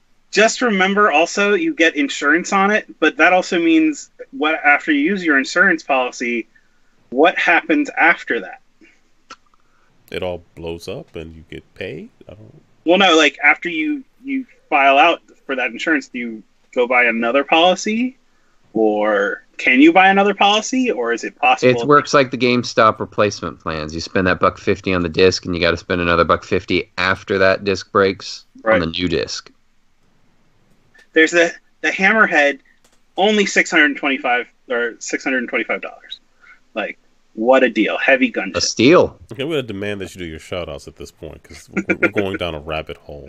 Shout out to Chris Roberts. Yeah, shout out Rip to us all off. Mark, all your sheep and fools. Mark Hamill. No, it says all around. I want that game to be good. I guess we'll see. But anyway, hey, if you instead of spending money on Star Citizen, why don't you donate your money to your local Children's Miracle Network hospital? They need spaceships too. Via Extra Life, extra-life.org/team/GameEnthus. And you can come join our team as well and play games and help some sick kids. Again, you want to sign up for our team? Go to extra-life.org/team/GameEnthus, or just go to extra-life.org and sign up and create your own team. So, check it out. Call it GameEnthus too if you wanted to. It'd be kind of weird, but it's for the kids, so it's okay. So we won't even sue, probably. Yeah, most likely we would not. Right. So yeah, but anyway, and if you're at Mind Fair this weekend in the beautiful Philadelphia area, I will be at the Extra Life booth there, talking to people about Extra Life and how they can play Minecraft and help sick kids. So, and you'll also be doing a panel on animal husbandry. Yes, I will, again, always open with the same fact that I tell everyone about Minecraft. When I played it, it didn't have horses in it. That's so interesting. Tell us more. That's how long ago I played Minecraft. I had to have my niece and nephew teach me how to get to the Nether for a race. When I played it, there was no teabagging.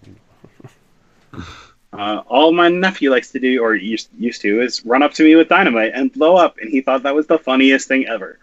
So it is a Minecraft terror. Is what I'm saying. So anyway, yeah. Aside from that, Mike already said it, but we'll repeat it. Have your pet spayed or neutered, and also please give blood your own. They will not accept it if you show up with a baggie of blood to the blood bank. Don't ask how we know, but just life lessons. Yep. It's a funny story. I have hundreds of them. Anyway, and yeah, Aaron, what about you, bro? Thank you to Larry and Goose for joining us. It's always a pleasure to have you back on the show and catch up. I can still see the racing wheel. I'm kind of jealous. Or the whole rig. You buy all the cool stuff, man. So you ordered one of the arcade machines, didn't you? Yeah, the Rampage / Gauntlet Defender Joust one. Is that the one that got delayed? No, that's the Strider / Final Fight one. Any word on being able to update those or add your own? We'll see when it arrives. I mean, it's all boxed up in a little tin, so I'm sure there's probably some Raspberry Pi sitting in there or something. Yeah, I saw something on one of the channels that talked about adding other games to it. Yeah. I mostly wanted is that just like decoration in the house or whatever, and like if the niece and nephew ever visit, and I'm like, remember what the arcades were? You know what? Here's a tiny little one right here that you're not interested in because you're already on your phone. Playing whatever. Fortnite. Doing the xCloud, I hear. That's what the youngins are into with the Fortnite. Oh, Beef said someone modded it to have a Pi. That does not surprise me. I've gone beyond the Pi. I have an old Droid monitor, so I'm at that next level. Let me say, I will say one thing. So we talked about that at the beginning. I rewatched Ready Player One. And one of the things I did notice, like when they show the kids, several times they show kids like I still don't understand why everyone walks around with the stupid headsets on their face and how like people don't fall off cliffs or like get hit by cars all the time. But the kids weren't flossing or constantly talking about Fortnite, so I didn't understand what this future was. President Floss. Like I don't like. There's a bunch of kids together and they're not flossing. I don't. Like that's what 2018 is. How does that not survive to 2050 or whatever that time it takes place in? So illogical is what I'm saying. But also the thing I'll throw this one other thing. There's there are trivia slides on the whatever Movies Anywhere app version of that, the Ready Player One, and one of them says there's Exo Squad characters in that big battle at the end of the movie, like from the cartoon Exo Squad. I'm not getting any reaction from either of you, so that's fine. I know Exo Squad, but not like I don't I saw one yellow whatever Strider thing. Maybe that's it, but Star Citizen still wasn't. Yeah, actually, that's another thing. Star Citizen still wasn't out in Ready Player One. So, there you go. So, that was in there. No, it wasn't in there. But art imitating life. Actually, he should have jumped into a Star Citizen ship and been like, "Let's take off." And he's like, "It still doesn't fly." And then Right. just run out and get into digital When I taxi. think of Exo Squad, I think of Centurions. I don't know if that